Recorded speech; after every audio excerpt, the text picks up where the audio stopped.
All right, everybody, it's another episode of Reserve Man Podcast. I'm Dick Brown. I got with me GP. Y'all will stop hating on Family Matters today. Shagari. What's up, y'all? What's up, Stan? Well, what's good? We got D1 with us in the building. If it ain't about God, it's about these girls. All right. We're going to talk about the new album, God and Girls. Shout out to the girls. We're going to talk about D1's background. He couldn't even give God his props, man, on the intro. Oh, man, that's tough. What does D1 think about the game? Oh, man, we're going to do a girls talk in the middle of the broadcast live. Something new. That is so much more right after this.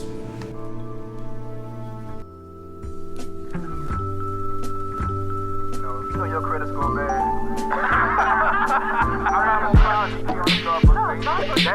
That's solid quality time. Right. Why is Steve Harvey still writing books? Wait a minute. Like, if I want you, I ain't taking you to Waffle House at 4 a.m. Bullshit. I care about you. We going to Waffle House. All right, everybody, man, do we have a great episode for you today? We're going to start by welcoming our guest, brother, D1. How you doing? Man, I'm great, bro. Yeah. Man, why don't you introduce yourself to the people, man? So I'm D1, better known as D1. But What's your government name? Right. I didn't know how you felt about me dropping his government. So that's me. I don't mind, bro. A lot of people know that I'm, David Augustine, proud New Orleanian.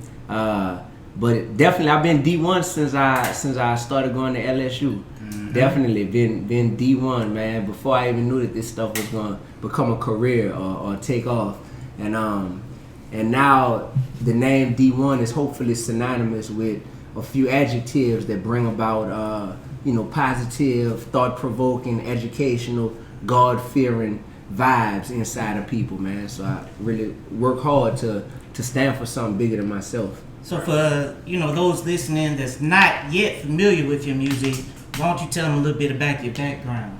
Yep. I started rapping when I got to college. I'm going to give y'all the real short version. I came to college with the idea that I was so good in basketball in high school in New Orleans that I could come, and I don't know if y'all know, I had scholarship offers to small schools though, little small D2, D3. Now, we saw you in the rec now. Oh, look, bro. We saw you in the rec. Yeah, you saw me in the rec. My jump shot is pure. Well, you had a shot. My jump shot is Nestle Pure Life, Aquafina. So I had the mindset that I would come to LSU because my girlfriend at the time also came from New Orleans up here to LSU. So I was like, man, I'm going to go to LSU with my old lady, and I'm going to walk on the team and become the star player there just like I was in high school. Man, then life happened. Then life happened, bro. And I came up here, didn't make the team. I wasn't even the best player in the rec. You know what I mean? So forget making the real team. It's like, didn't make the team. My old lady get up here, get around all these big old football players. I ain't gonna look in nobody's direction, but all these big LSU football players, and end up cheating on me, man, with a football player, bro. Broke my little heart. So watch this. So at that point, two things that I had really built my identity on, which was number one being the star basketball player. That was kind of like a title that I wore proudly in high school. Mm-hmm. Come here, get cut from the team. Another title I wore with pride was, oh yeah, this is my old lady, man. We been my girl since 9th grade. We gonna be together forever. Get that cut short. Right. So I found myself in a bit of an identity crisis, and somehow, some way, I think being around a bunch of male energy, you know what I mean, in Kirby Smith, living around a bunch of dudes. One of the default pastimes that we seem to have found ourselves falling into was the art of just freestyling and just ciphering and just having little rap battles and whatnot. So I found myself rapping along with a bunch of other cats who we went to school with, and it was something about Showtime at the Cotillion. In the Cotillion Ballroom. Boy, I heard that in a minute. Talent show. I don't know who bucked my head up to sign up for that mug, but I said, man, yeah, I'm gonna sign up for sure. No show experience, no performing experience in my life, And I get up there, and I remember it like it was yesterday. I was nervous at first, so I called a bunch of my partners from my hood in New Orleans to drive up to Baton Rouge just to be my hype man on stage with me, right? And I had a 2-song set. The first song was called Rep the Big Easy, right? And it was just a song about New Orleans. It was on an old Erykah Badu beat called Danger. And I remember doing that joint. Yeah, you remember that song? Yeah, I remember that joint. I remember doing that song, and it was something about the connection I felt with the crowd that I was like, man, it was just like this burst of energy that I realized this, when I'm holding this microphone in my hands, I got the power to speak either life or death into these people, because I'm seeing they making eye contact with me, and for this brief moment in time when I got the mic, I got their attention, and this is a powerful weapon right here. So I performed my second song that night at the talent show. It was called Let Me Be Your Voice. It was over this old Kanye West beat. I'm calling, baby, I'm selfish. I'm too. Remember that song? Kanye? I think featuring Slum Village. Yeah. So it was called Let Me Be Your Voice. Between that first and second song of the talent show, I just found my groove to where I told all my partners, like, y'all can get off stage on this one. Like, I'm over my stage fright. You know what I mean? Like, I can handle this on my own. And I spit that song, and, you know, the Hollywood ending to this story would be, you know, I won the talent show, and then I went on to this crazy rap career, but I lost the talent show. You know what I mean? Matter of fact, I didn't even place top 3.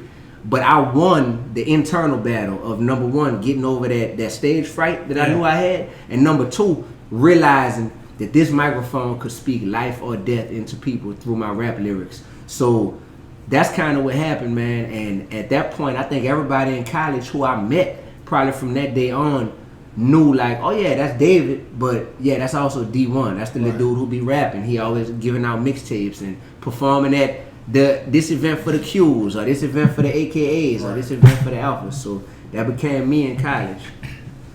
All right, man. Man, that's interesting. I hear y'all fellas talk about, you know, y'all experience in the dorm a lot. You know, I was one of them bougie cats that stayed in the residential college. You ain't had that life, man.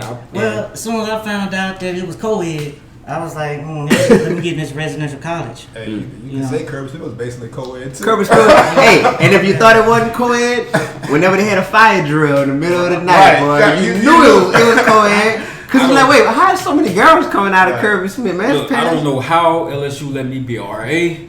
Oh yeah. It went down. I basically spent as much money as I could from residential life on my residence. Yeah. I'd go blow $3,000 a night on Canes, bro, and they'd sign off on it, bro. The rap battles when the rap battles, P Diddy, remember P Diddy, the freestyle contest, yeah. Bro, I got fired at the end of pledging because I fell asleep at the end of this. They let me make it all the way through. Yeah. Wow. But no, son, I wake up one morning and have a slip and slide down my hall. I remember that. Kirby definitely went down. Nah, you was the coolest RA, bro. I didn't need that job, but yeah. It is what it, you was on that championship rec team? No, I wasn't on the championship. Oh, we beat y'all. Yeah, y'all beat us. Yeah. Y'all beat us. Real slick, I ain't Say, man, hey, another thing too, bro, that I had to get over when I first came to LSU is I had this thing in my head where I only wanted to hang with New Orleans people at first, right? And we all like that. Yeah, bro. I had this thing in my head, bro, and then my roommate who actually went to high school with me, he ended up, man, in Kirby Smith, he ended up starting to mess around with drugs and whatnot, and just different stuff was going down. Dude was really wilding, like changing once we got up here. And I remember going back home one weekend. I didn't have a car freshman year, so I caught a ride with somebody back home.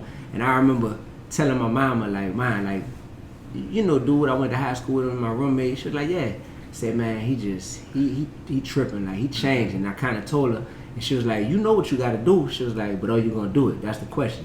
So I knew what she meant was just go ahead on and separate from him. You know what I mean? You hang with the wrong people, bad stuff going to happen. So I went ahead and requested a room change, and they switched me from room 803 to room 310. Got paired up with a random dude with a big belly and some fuzzy cornrows from Shreveport, Louisiana. You heard me? My man named Justin Moten. And to this day, that's still one of my best friends, you know what I mean? And I'm glad it got me out of that bias I had of like, man, I'm on the trip. You ain't from New Orleans, you from the country. I ain't even trying to talk to you. Like, that's crazy how I thought like that, bro, but I'm glad I evolved. You're not the only one. Yeah, that's the good thing about my because most of my friends, they from all over the state. Yes, sir. You know, and I was like that when I first got to LSU too. New Orleans, I mean, man, it's Jabot, it's G Nikes, it's White Tees. I ain't not talking to nobody else. New Orleans people like that. Everywhere else country, they be like Baton Rouge, the state capital of Louisiana, is country to people from New Orleans. Was clicked by New Orleans, and then it would further break down. Like we went to St. Aug, we went to 35, we went to McMahon. Oh yeah, like the girls from Xavier Prep don't like St. Mary's. Yeah, I was like, damn, all right, you know, y'all from the same spot, but whatever. I ain't gonna lie, 35 was out here deeper than anybody. Deep. 35 in McMahon was deep to me. Super deep. Big facts. Big facts.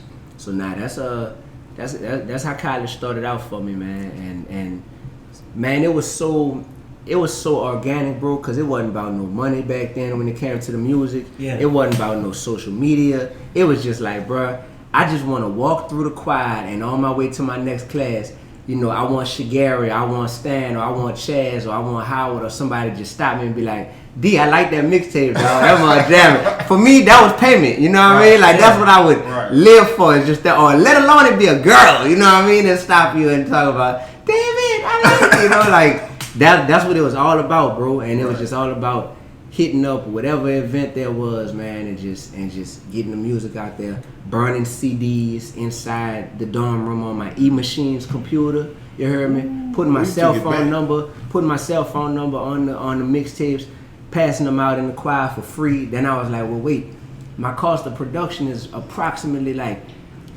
80 cents per unit. So if I sell them for $1, I know people got $1. I'm technically profiting. Like, man, let's do that, man. The same thing. When we put out that double disc for $1 on that quad up, it was the same thing. Having a mixtape at LSU back then was the. Hey man, you know what? I feel like I gave you $5 for that mixtape. You probably did, dog. That's why we cool to this day, dog. That's why. I did buy one of your CDs out of Best Buy though, but I felt like the first album. I bought that out of Best Buy. I was like, man, look, that's my dog. I don't look. Yeah. Let me get that one. Yeah, that was a big move. I still got people here messed up. Like, man, how did you get your CDs in Best Buy at that time? Like, you wasn't signed to anybody. And bro, when I tell you, I had just graduated college at that time, and I was in hustle mode in terms of like, bro, I'm teaching. You know, I don't know if y'all know, I taught out here at Baker Middle School. I remember that. Yeah, I taught Matt.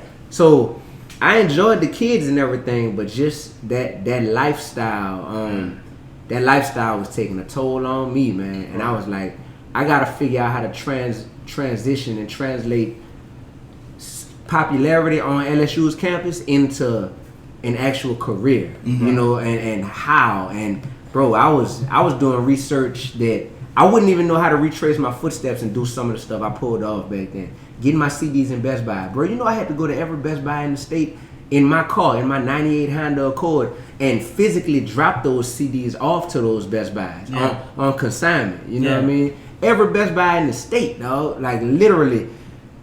And this is with a 9-to-5 job, you know? So this is like, oh, I'm working all week. I got a full-time job. But you know what? When I get off today, I can make that little Covington run right quick and bam, get them a few David and Goliath discs and bam, do this. And just getting it, bro. When you want something. I had no idea you was doing all that. Yeah. One man army, dog. It wasn't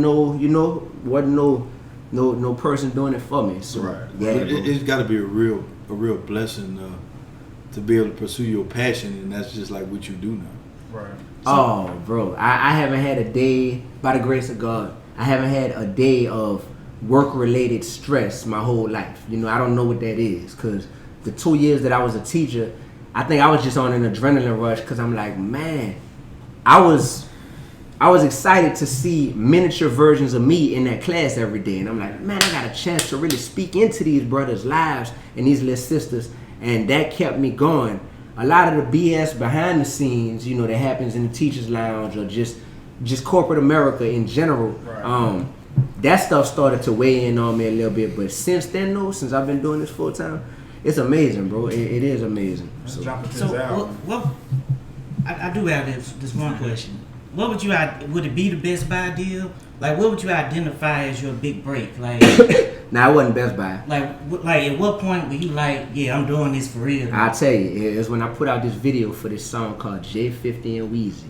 Yeah. It's a song where I was calling out Jay-Z, 50 Cent, and Lil Wayne. Yeah, right? I saw the video. And I don't consider it a diss song to this day. I feel like it's just a real song where I was holding them accountable. There you go, bro. Step up, bro. Cause look, I'm not saying y'all ain't come from this life, but presently y'all not living that life. You're not selling crack. You're not killing people. So why are you rapping about it? Cause the type of students that I'm teaching right now in real life every day, they think y'all still do that, and they think that when they listen to y'all, you their definition of real, because they look at it like, man, this dude got all this money and he'll still blow your brains out if you play with him wrong or if you step on his shoes or whatever. Right. And I'm like, I know y'all not about that life, especially you, Wayne. You know what I mean? Like that's what this is my mindset at the time. I'm like, bro, come on, man. So that when that video came out, the funny part is the song came out on David and Goliath album. Bro, we gotta follow that little voice inside of us that, you know, you could call it your conscience, you could call it the Holy Spirit, you could call it whatever you want, just your gut, your instinct. But that song came out on David and Goliath album. It was 18 months later, dog, almost 2 full years later, that something kept bugging me on the inside saying, man, shoot a video for that J50 and Weezy song. D, shoot a video for that song.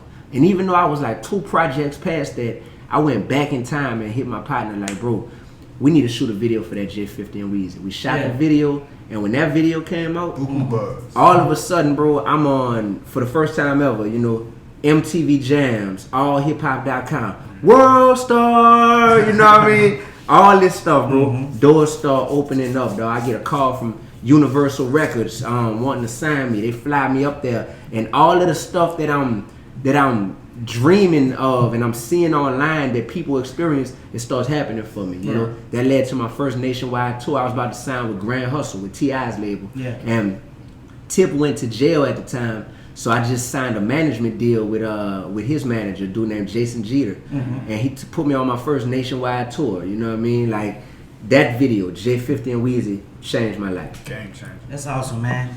Yo, we gonna take a quick break and we gonna get back. We gonna dive into this album and much more right after this.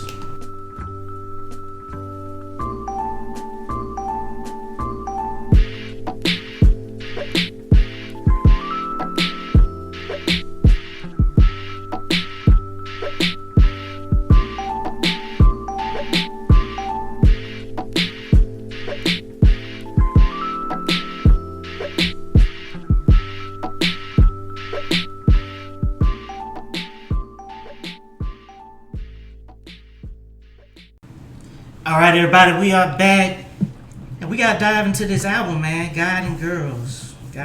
Great album. Great album. Thank you, bro. Thank you, bro. Stan, I think you had the first question on that. Yeah, let's dive into it, man. So first things first, man. What was the motivation and inspiration behind the album? Well, as I was in the studio making music, I realized that a lot of my songs were about one of those 2 topics. I'm like, man, I'm either rapping about God and purpose and spirituality, which is extremely important to me. That's actually most important to me in life. But outside of that, I was just like, damn, what's on my mind, what's on my heart a lot nowadays is women in some way, shape, or form. Either empathizing with what women go through, thinking about who's the woman that I'm gonna meet and eventually marry and spend the rest of my life with. Thinking back at past relationships and encounters with women. So I said, dang, that has a ring to it. God and Girls. I'm gonna tell you what I originally thought before I even listened to the album. I just saw the cover. It was God and Girls. I was like, man, he must be talking a lot about trying to be a godly man with the struggle and the trappings of dealing with women. That's what I thought a lot of that. Now there was some points in there too, but when I initially saw it, I was like, yeah, man, he must be talking a lot about that. Word. See, I thought it was different. I thought it was like, look, I'm gonna go ahead and put out this positive album to knock down this hot girl summer and all this craziness, you know what I mean, and just project some positivity on the sisters. That's what I was thinking, but you know, I ain't necessarily think it was going to be to combat it. It was just going to be about how he got. Because every time I listen to you, you call women queens. So I thought it was just going to be something along the lines of lifting women up further, and not necessarily tearing down the hot girl summer, but just lifting them up past it, giving an alternative to a hot girl summer. And what Love the album, and I hit Stan them up when Stan sent me the link. He said, give it a listen. I listened to it all the way through. I ain't skip a track. Right. But then It's an easy listen. so I'm an artist.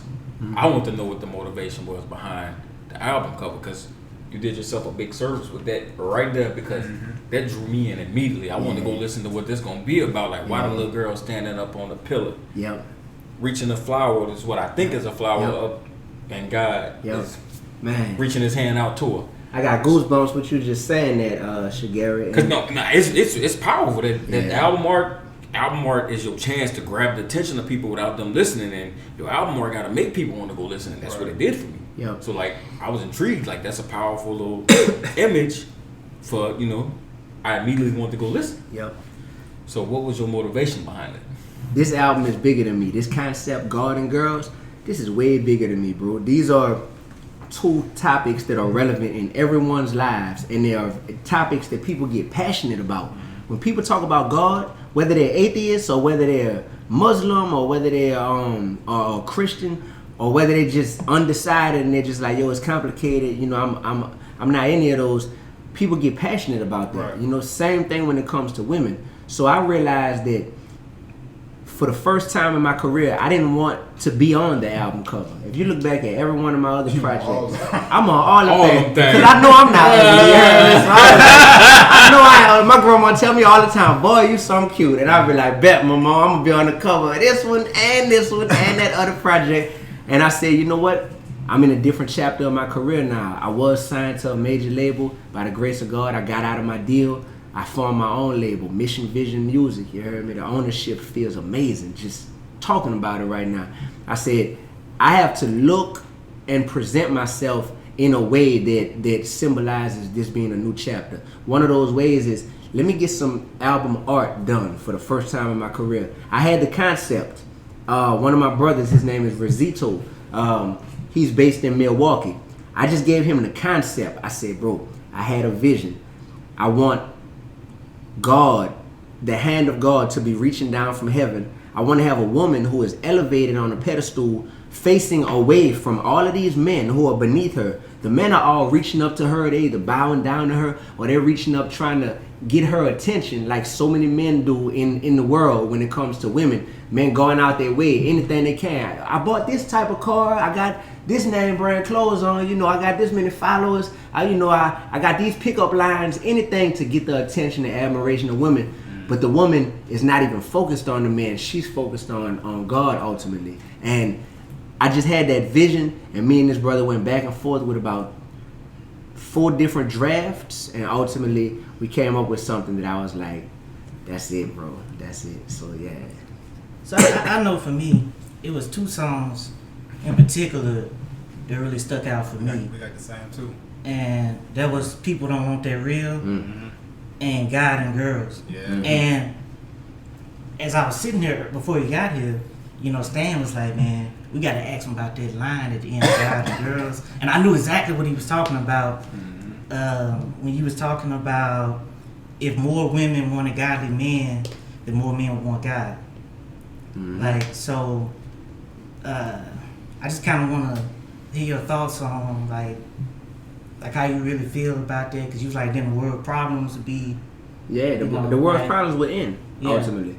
Because think about it, if you have a bunch of godly men in an environment, even if they disagree, because of their submission to God, they're going to disagree cordially. They're not going to pull out a gun and want to shoot one another or want to really come to blows and physically harm one another and all that. More often than not, it's like, yo, my submission to God dictates the respect that I have for all of my brothers that are around me, right? Right. So what gets it to the point where more and more men are what you would consider godly, or to where more and more men submit to a God that's greater than them? What does it is, it's obviously not working just for men to naturally drift over in that direction. Like, we live in a world that's full of so many forces that pull us the other way. As young black men, we're taught instantly that the definition of masculinity and manhood is being a thug, being a G, being a gangster. Right. Don't let nobody play with you. You know what I mean? Like, you bust their head if they talk to you crazy, if they even look at you funny. You know what I mean? Right. And that's what a man is oftentimes. So for me, those same men though that's down to be hard. Man, I know dudes that. So he got killed. My best friend, he got killed, unfortunately. But I just think about Dwyer Road, New Orleans East, in the Goose, where I grew up at, my hood. And I think about the dudes I played at Digby Playground with. And I think about some of them that's doing time right now. I think about my partner that caught a murder charge. I think about one of my other boys that's doing 20 for armed robbery, who I went to middle school with. And I think about this stuff. No matter how hard they were, or no matter what life of crime they fell off into, they all still loved women. Yeah. And they all at a certain point wanted to be held by a woman and hold a woman, and they even have kids. So obviously they was, having sex with women. Like, they still loved women in general. And that being said, what if that woman who you love so much and who is just inexplicably a part of your life, whether you a Square, you Steve Urkel, or whether you Suge Knight, that woman, that admiration we have for women, what if that woman was like, look, I feel you and all, you cool, but if you doing all that, I'm really not gonna be with you, and I'll go be with another dude that's not on that. Yeah. I guarantee you some men would reassess their lives and say, whoa, hold on. Now, I got a follow-up to that. All right. And just to play, give a different viewpoint. Mm-hmm. Now, women can say the same thing. Yeah, I was like if you reverse it, like if men, like I think, like just like men do a lot of stuff for the attention of women, women do a lot of stuff for the attention of men. So if we weren't looking for the girl that was twerking, or the girl wearing a short skirt, or the one that's talking about she having a hot girl summer, or whatever it might be, then they can technically say, well, their behaviors might change. If men didn't necessarily want that, and they only focused on one type of woman or a certain type of woman. So I think the same argument can be made in the reverse. Now, with that being said, I do agree with you, but I know some other people can say, oh, you're just putting the onus on women, Right. To change the behavior in men. Right. I'm putting the onus on human beings that are willing to step up to the plate and be leaders. I got one for both of y'all though, because just like you say, it's on the man to say, I'm not looking for a girl having a hot girl summer. But as soon as we say we're not looking for a girl that's having a hot girl summer, we judging them. We controlling them. We want them to be who we want them to be. We not letting them be them. Why we can't just be accepted? Why we why we insecure? Why they can't do them and have the best of both worlds? So I think it's damned if you do, you're damned if you don't. Because women want that alpha male that's gonna love God and want to lead her. But as soon as you tell her it's not acceptable to me, it's not acceptable, you judging her and you trying to, you trying to control her. So it's a catch-22 out here right now. I'm gonna tell y'all this, man. Not to get too graphic, and I tread lightly when I say this.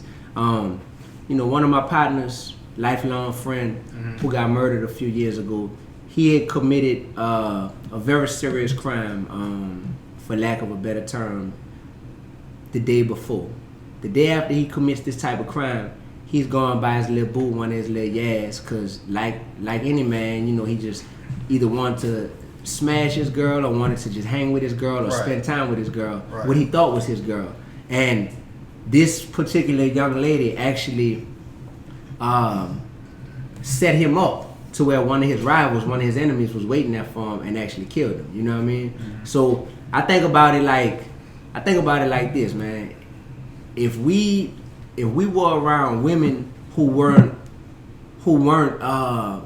preoccupied with playing the blame game, and if women were around men who weren't preoccupied with playing the blame game, and if we just met in the middle and said, here's who I am, here's all my baggage, and here's what comes along with me, but one thing that you have to want is a better life for yourself. Right. So the world's problems won't end if people don't ultimately, want a better life for themselves. And I think that me making that statement at the end of the album is just because, I know a lot of men out here who they love more than anyone else in the world. They mamas. They mamas. Sisters, mamas. Come on, man. Like at the end of the day, people love their mamas so much oftentimes that as much as a man might try to reach this brother and tell him what he need to do or what he don't need to do, his homie or his daddy. Y'all know a lot of us don't have our fathers, you know what I'm saying, as well. That being said, I feel like as human beings, it's just about whether you're a man or a woman, are you willing to step up to the plate and ultimately be closer to God? Because if men and women's goal was, hey, we all want to be more godly. The album is called God and Girls. You know what I mean? So it's like if everyone is striving to be closer to God, then when we interact with people of the opposite sex, naturally, like when women, look, bro, I'm a rapper. You know what I'm saying? I'm a rapper. Like people know me. I got a nice following all around the world at this point. But when women come up to me or when women try to holler at me, they don't holler at me by throwing their drawers at me or sending me naked pictures, you know, in my DM. They hit you with a scripture. They hit me with a scripture because they know that, oh, that's a man of God I'm dealing with. Wait a minute. Here's my question to that, though. You know, because don't get me wrong, I agree with you saying, but if your end game is to impress that young lady or impress that man, how genuine is that scripture or that pursuit of God if your end game was just hey, I can't seem thuggish to this lady over here? Well, look, I'm gonna put it like this: if you willing to go in, come on, if somebody's trying to holler at him, if you willing to go lie that you into God, to be with this man, then it ain't gonna work anyway. You gonna be found out because that's just evil to go act like you into God to get some. And it's not even. And why? I thought you was about to say this. My thing is, if you're a woman who wants to be more into God, and if you look at me as a person that, like, yes, this brother inspires me to want to be closer to God because I'm attracted to him aesthetically. I like his music. I think he looks cool. I love his personality. This inspires me to want to be closer to God. To me, that's a win right there. There's a lot of women who want to be closer to God, but they just look at it like, what type of dudes is that going to attract? Because I don't want no lame dude. You know, I don't want no dude that I'm not into. So that's where it all works together, man. We can't do it without them. They can't do it without us. But women try to holler at me in different ways oftentimes. Sometimes you still get your people who, you know, they'll do some wild stuff. But you from the city, so that's going a woman gonna hit you with that say red. Right. And then all of a sudden I start getting nervous. Like, man, you got some aggressive women out here. If a woman hit a grown man with that say red, bro, as a man, I instantly start getting nervous. Like, hold on, man, I feel like a piece of meat right now. Yeah, like, it's crazy. But I got another question for you. You got a question? You go ahead, bro. I just wanted to give some feedback on some of the stuff I heard. As to what you were saying, I think that whether her intentions are to get closer to God or not, if wanting to be with you is her motivation to learn more about God, then that's a good thing. I mean, because if you want to hold a conversation with him, you got to learn something first. Hey, my bad, fellas. That's real. Big facts. Have your moment, man. It's like you go ahead. Bro, that's what like I was trying to do was pull up a selection to hit him with certain points. Say, bro, imagine that girl that you wanted to holler at, but you knew the only place I'm gonna catch her is not at club upscale, it's at church. Right. Well, it's in the library. You heard me? By default, you had to take your butt to the library or to church just to have an opportunity. And while you're there, then all of a sudden you might fool around and read a book because you're in the library. You might fool around and listen to what the pastor talking about on Sunday. So that's my thing, is like it all works in one continuum, and it works for the greater good of humanity. When people are closer to God, naturally it's going to make the opposite sex better off, because people might be attracted to you just aesthetically and who you are, but if you're a man or a woman of God, it's going to force those other people that are attracted to you to somehow get drawn closer to that positive energy, you know, and that godliness. So I have a question. I feel you. That's real. What made you go into the album with putting "I Know God" first? I looked at the album like a book, and I needed an introduction. And it was a strong one because every lyric in it, and I feel like on the artistic tip and entrepreneurial tip, like I felt that one the most. And as an intro, that one spoke to me volumes because I feel like every day is a hustle for me, and I'm the one that's gonna make me happy. Yep, bro. I Know God, man, this album came together so organically. I did that song on Thanksgiving night. I went and visited my people. I was in, I travel a lot. I was in town for Thanksgiving, went pulled up on my mom and pops, and they had a dude on their block who was bumping an old BG song, right? Off of like Chopper City Volume 1 or something super old. My old favorite rapper. For real. Yeah, bro. We all had a favorite hot boy. You know what I mean? We all did. And I heard this BG song and I heard this beat that Manny Fresh did for it.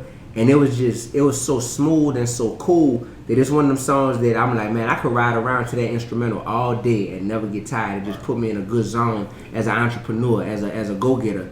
And I said I need me one like that. But the content is just gonna be something that fits where I'm at in my life. And bro, so many of us, it's like we know that God has a plan for us. If you know anything about God, you know how much He loves you, you know, to have created you. But we'll be lying to say we know what that plan is, you know? Yeah. Step by step. We don't know. As entrepreneurs, we really, a lot of times you sitting back like, so when the next show I'm going to have? You know what I mean? I got to wait on somebody to email me, reach out to book me or something. Or what's next year going to, is next year going to be better than this year was? Or I don't know. It's different than the life that most live. So I know God, I was just like, bro, that's, and then I just did that song, and that was the first song I did. If y'all want to know the truth, I have 3 other albums that are done right now. I got out my record deal like 6 or 7 months ago and went crazy in a good way. I felt this creative burst of energy, and I finished 3 full albums. And I was plotting on putting one of them out, but when I did that I Know God song on Thanksgiving night in 2018, bro, something about that song, I was just like, I gotta build on that energy, you know what I mean? And that's what opened the door to do some of these other songs. Next thing I know, I was like, them 3 albums gotta take a seat, because I done caught a wave right now. And I could tell that was what kind of built the album, because it all flowed. It just synchronized, like I didn't skip it. It flowed like a book to me. Right. So that's why I had to ask that question about that. It felt like how that album was supposed to look. Now I got another song. People Don't Want That Real. Mm-hmm. Oh, that's my favorite one. That's the one that spoke to me the most. Absolutely. It seemed like you spoke about your own struggles between trying to be a godly man and just everyday life struggles, whether it's women or listening to certain type of music or whatever it might be. I'm sitting here trying. Maybe we get you first. So just tell us a little bit about that song and what was your motivation behind it, or what you were going through. Alright, I'm gonna tell y'all. Remember a couple months ago when that R. Kelly I'm good on the water. Thank you though. Remember when that R. Kelly documentary came out? We talked about that. Y'all talked about that? We definitely talked about it. Alright, so when the R. Kelly documentary came out, me personally, I don't speak on every trend, every fad that's going on in social media, because it's too much to try to keep up with, you know. Unless it really doesn't sit right in my spirit, I won't speak on stuff. But I felt compelled to make a statement about this R. Kelly stuff. So I did a video on Instagram, and it went pretty viral on Facebook and IG, and a lot of media outlets picked it up. In a nutshell, I said that all of the criticism of R. Kelly right now is definitely warranted and is justified. His actions, you know, towards these young ladies in this documentary, this is egregious. You know, this stuff is nasty. It's gross. Right. And the criticism is warranted.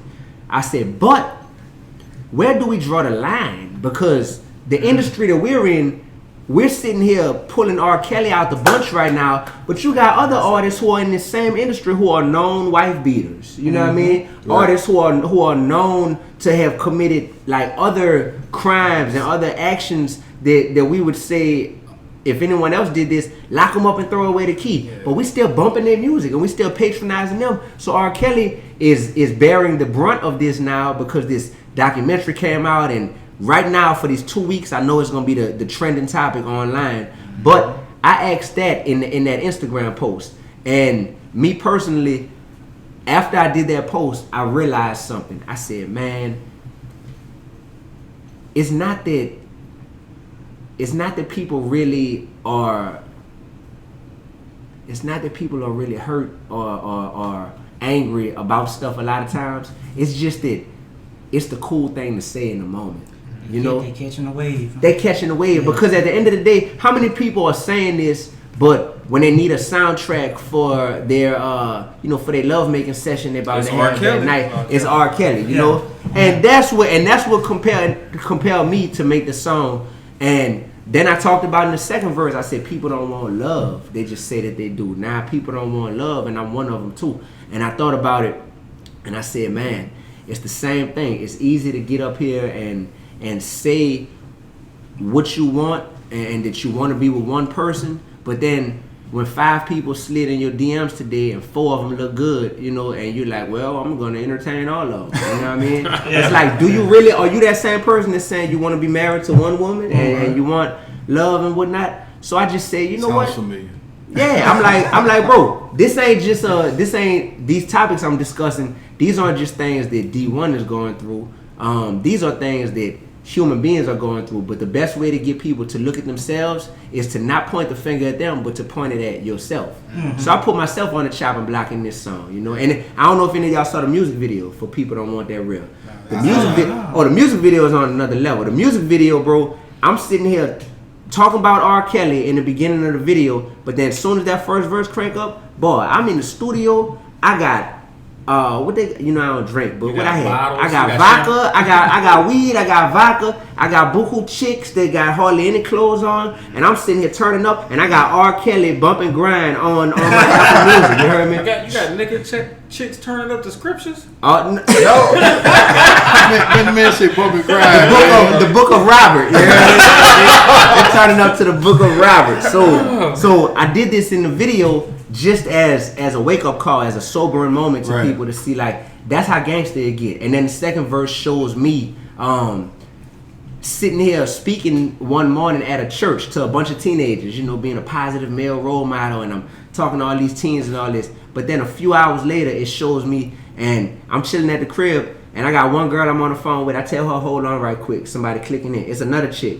I tell her, hold on. It's another chick calling me. I tell her, hold on. It's like 4 different girls who I got. And I do split screens every time a new girl calls and the other one's on hold, and they just sitting here wondering because they all hyped to talk to me. Little do they know, man, I'm just cycling through my little Rolodex. First of all, what kind of phone you got to be taking 4 split? right. This boy got that iPhone 20. That will come with that rap money. Right. That's that group FaceTime. You got all of them FaceTime. It's funny to hear you say that because I know we talked about that documentary right after it came out, and one of the things we were talking about is not just people that don't listen to R. Kelly, but people that get mad at other people who still listen to the music. And what we were saying is we can separate the artist from the music. You know, not just that, but I'm prepared to X all that out right now. But let's not stop with him. Right. There you go. You know, other people. We gotta get killing people. Come on. Yeah. Come on.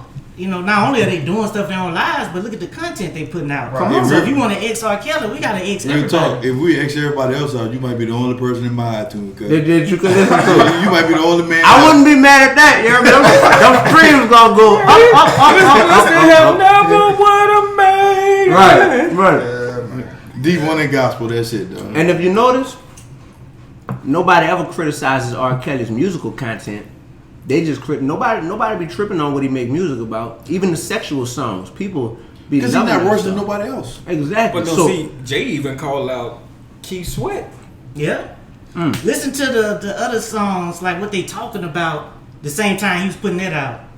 Listen to Keith Sweat. You may be young, but you're ready. You may be young, but you're ready. You may be young, but you're ready. You're not a little girl. You're a woman. Wow. Yeah. You think he wasn't messing with no 16-year-old girls after the concert? Wow. Put Keith Sweat on blood. My bad, Keith. Man. Keith, you know what you were saying. I've always been a fan, brother. Damn, bro. So that's what people don't want their realness about. It's like, man, do we really want change, bro? You know, are we really who we claim? That's what I say. Do I really want change? Am I really who I claim? When that final day comes, Lord, will you call my name? It's just really on my brain. I mean, it was so relatable, man, because I feel like that's just something that everybody struggle with. You know what I'm saying? Like being the ideal person that you know you can be, but then there's always other things that kind of keep you away from that. Hey, man, when we all talked about it, we were talking about the album, talking about songs we like, and everybody at the same time was like, man, you know what song spoke to me? Number 5. Number 5. We even know the name. It was like number 5. Right, you know, right. So yeah, it hit me too, man. But that point that you made about the women, that hit me. You know, as a single brother, you say, all right, cool.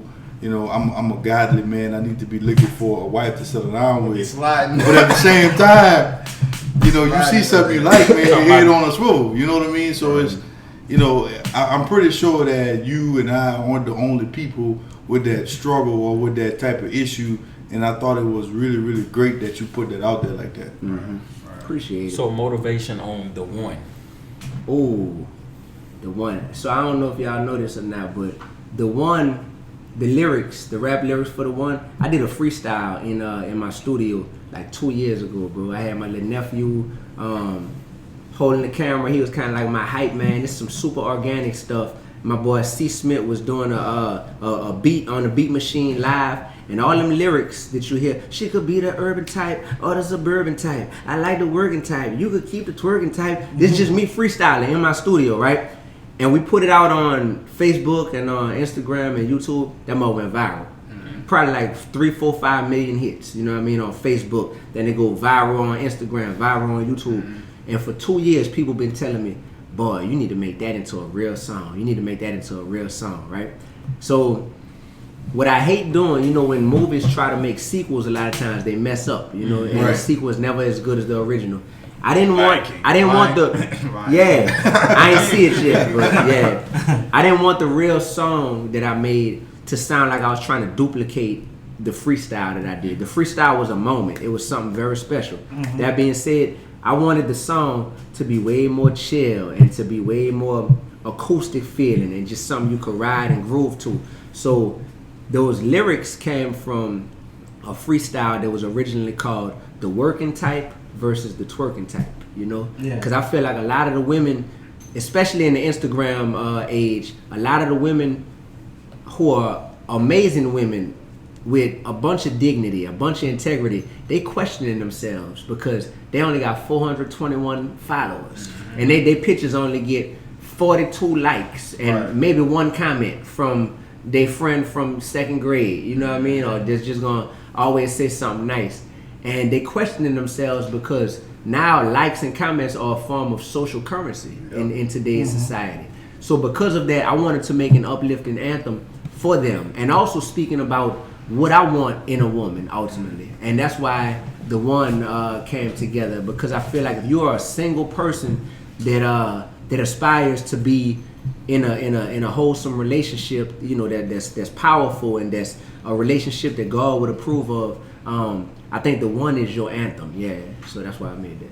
So you can have a good anthem and not have a hot girl summer lady. Yeah. But with that said, I know you said, you know, the likes and the followers, all that stuff influence, and how do you feel? I think it's a good thing. He thinks it's a good thing. GP don't necessarily agree. I think Harry agreed too that with Instagram going to hide the likes now to make it less stressful on people. Yeah, I don't have a problem with that. I just like for people to see my likes. I mean, that's just what it is. But you know. So you as an artist with a big following, how do you feel about Instagram hiding US likes? Because they've already started in Italy, Australia, and a couple other places to where they're going to be hiding likes. You can still see the likes, but everybody else can't see them.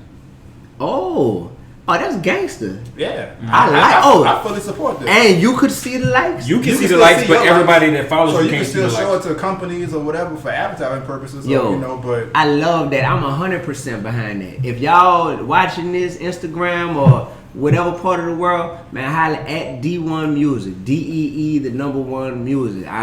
I'm about that all day. I think that's great, man. I think it's gonna make it less stressful on people who might not have as big a following. People just, people be stressed out over their likes. You know what's a real culture nowadays? It's called post and delete. And post and delete is a thing because, I posted that picture, but it ain't get the amount of likes that I wanted it to for the rest of the world to see. It don't look good compared to the rest of my timeline. Let me delete it. You know, the fact that we having to spend real time out of our days checking back up on pictures to see how many likes they got because of how it's going to look to the outside world. We wasting valuable time in the real world. You know what I mean? So I would love for that. You watch Black Mirror at all? No.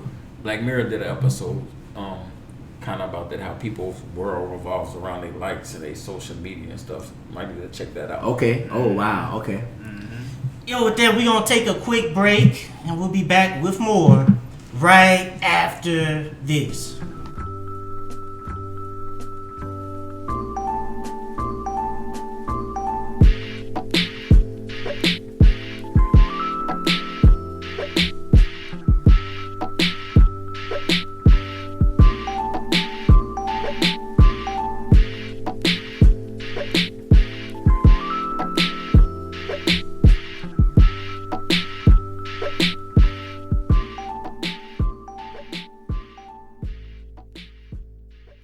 All right, everybody, we are back. So, D1, you want to explain like what's about to happen right now?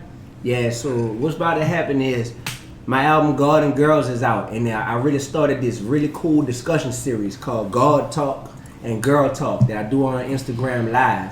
Tonight fell on the night of me doing Girl Talk, where we talk about love, we talk about relationships, we just talk about, you know, things that women go through in general, and I give my opinions on stuff, and I open the floor up for Q&A. So we're gonna pivot to where my good friends here were like, man, you don't have to cancel your Girl Talk session that you're gonna do. Let's do it and incorporate it into the podcast. So here we are. We starting in 1 minute, to be honest with you. So yeah, get ready to see D1's fan base come in here, and we're gonna have Girl Talk. Yeah. So in that 1 minute, why don't you tell everybody where they can go get your merch, man? Oh yeah, if y'all ain't see Steph Curry rocking it just now, make sure that you go get some Be Real, Be Righteous, Be Relevant gear. You know, 5-star gear for all the soldiers that been through the toughest battles in life and made it out. You heard me, with their integrity and their dignity. Go get it at missionvisionlifestyle.com. You dig? missionvisionlifestyle.com. You gotta give me a hoodie. And if you ain't on it, look, that new God and Girls merch collection too. Same site, missionvisionlifestyle.com. Ooh. The album cover. I gotta get the hoodie. I'm gonna get the album cover hoodie. Word. Yeah, gotta get the hoodie. Alright, so it's 9, here we go. Yeah, let's do it. Let's get it popping, so bye. Can't have too many hoodies. Some opinionated brothers on it. Yes, man, sir. So y'all able to might see won't be everything ready. on here. Okay, oh, this fire. This is fire. Wow, what up, y'all? What's good, what's good, what's good? So look, y'all know what it is tonight. It's your boy D1. We having Girl Talk tonight, just like I promised y'all. You heard me? Yeah, I'm glad everybody logging on, everybody coming in. Y'all pull up. Pull up. It's going down tonight. We having Girl Talk. Tonight is a special night though, because I'm with a bunch of my partners, a bunch of my homies from college, right? I'm in Baton Rouge right now. Y'all know I was on the radio earlier today. Y'all keep checking in, man. Shout out to, let me give my shout out. Shout out to V the Good Girl. Shout out to Izzy. You heard me? Shout out to Mary Banks. I see you in this thing. Shout out to Jessica. Who else? My man, Do Matt Music. What up, Matt? My dog Matt in this thing. Congratulations, homie. Shout out to Official Jalen's Bakery. T.I. What's up, girl? Sleeping Bear 33. All of y'all. Roos Line, what's up, boy? Nika, I see y'all in this thing. So we having Girl Talk tonight. I'm in the middle of being interviewed on the Reserve Man podcast. You hear me? My people's in this thing. Yeah, my dog's standing here too. So, what's up, Flo? Oh, Flo, that video gonna drop soon. That thing came out so lit. She was in my video for my dog C-Ware. Where you at, C-Ware? What part of the world you in, baby? What part of the world you in, baby? Get at me. On the sofa. Word. Whatever city you in, I heard you on the sofa right now, dog. That's love. So look, y'all, we weren't done recording the podcast, but I told them about Girl Talk, and I could not cancel on y'all. So I'm here. We're going to have Girl Talk, and we're going to kind of incorporate it into the podcast, you feel me? And it's been a very lit podcast, by the way. I can't wait till it drop. So here we go. Let's get into these questions. Girl Talk is tonight. So we talking about females, we talking about love, we talking about relationships, we talking about the album. The album God and Girls, I gotta pin that comment. Hold on. Hashtag Girl Talk tonight. And God and Girls album out now. All platforms. Give me that bow and that bow, yeah. For real. Alright, so look, y'all. In case y'all don't know too, before I get into Girl Talk, man, y'all amazing, yo. For this album to come out and chart as high as number 10, you heard me, on the Apple Music, iTunes charts, y'all going crazy. Wait till I tell y'all these. Yeah, thank you. You heard me? Thank you. To chart at number 10 independently. This without a big record label. You heard me? Amazing. I know y'all want to know, man, who reached out, who trying to sign you. I'm going to tell y'all all that soon. But let's get into Girl Talk tonight. Let's see what these questions hitting for. All right. Y'all got some good questions as always. Let's start off with this right here. Oh, so the thing with this is everybody going to be able to see. Yeah. All right. Shout out to Stephanie KG87. You dig? Let's go. Which is more important, time or trust? For me personally, I've been cheated on before. Y'all know that. I talked about that on the podcast. Right. I've been cheated on. For me, trust is numero uno. You heard me? Time, like I've had long distance relationships with people before where you don't really get that much time, or they might be naturally super busy. But as long as I trust you, I ain't tripping. You got a busy schedule, all good. So I'm gonna say time as a man.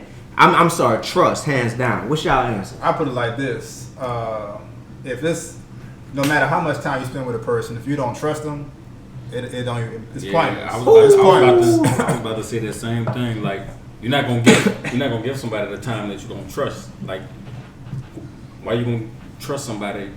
Right. If you don't trust somebody, you're not gonna spend. Hey, time. watch this. Stan made me think about something. A lot of times in life, I would say.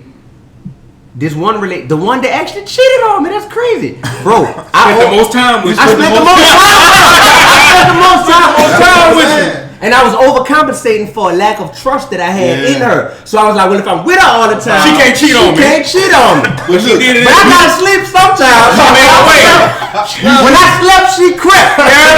You cannot be with her 24 hours out the day, man. It's just not gonna work. You can't be with her 24 hours out the day. She go to the bathroom. She might be texting somebody else.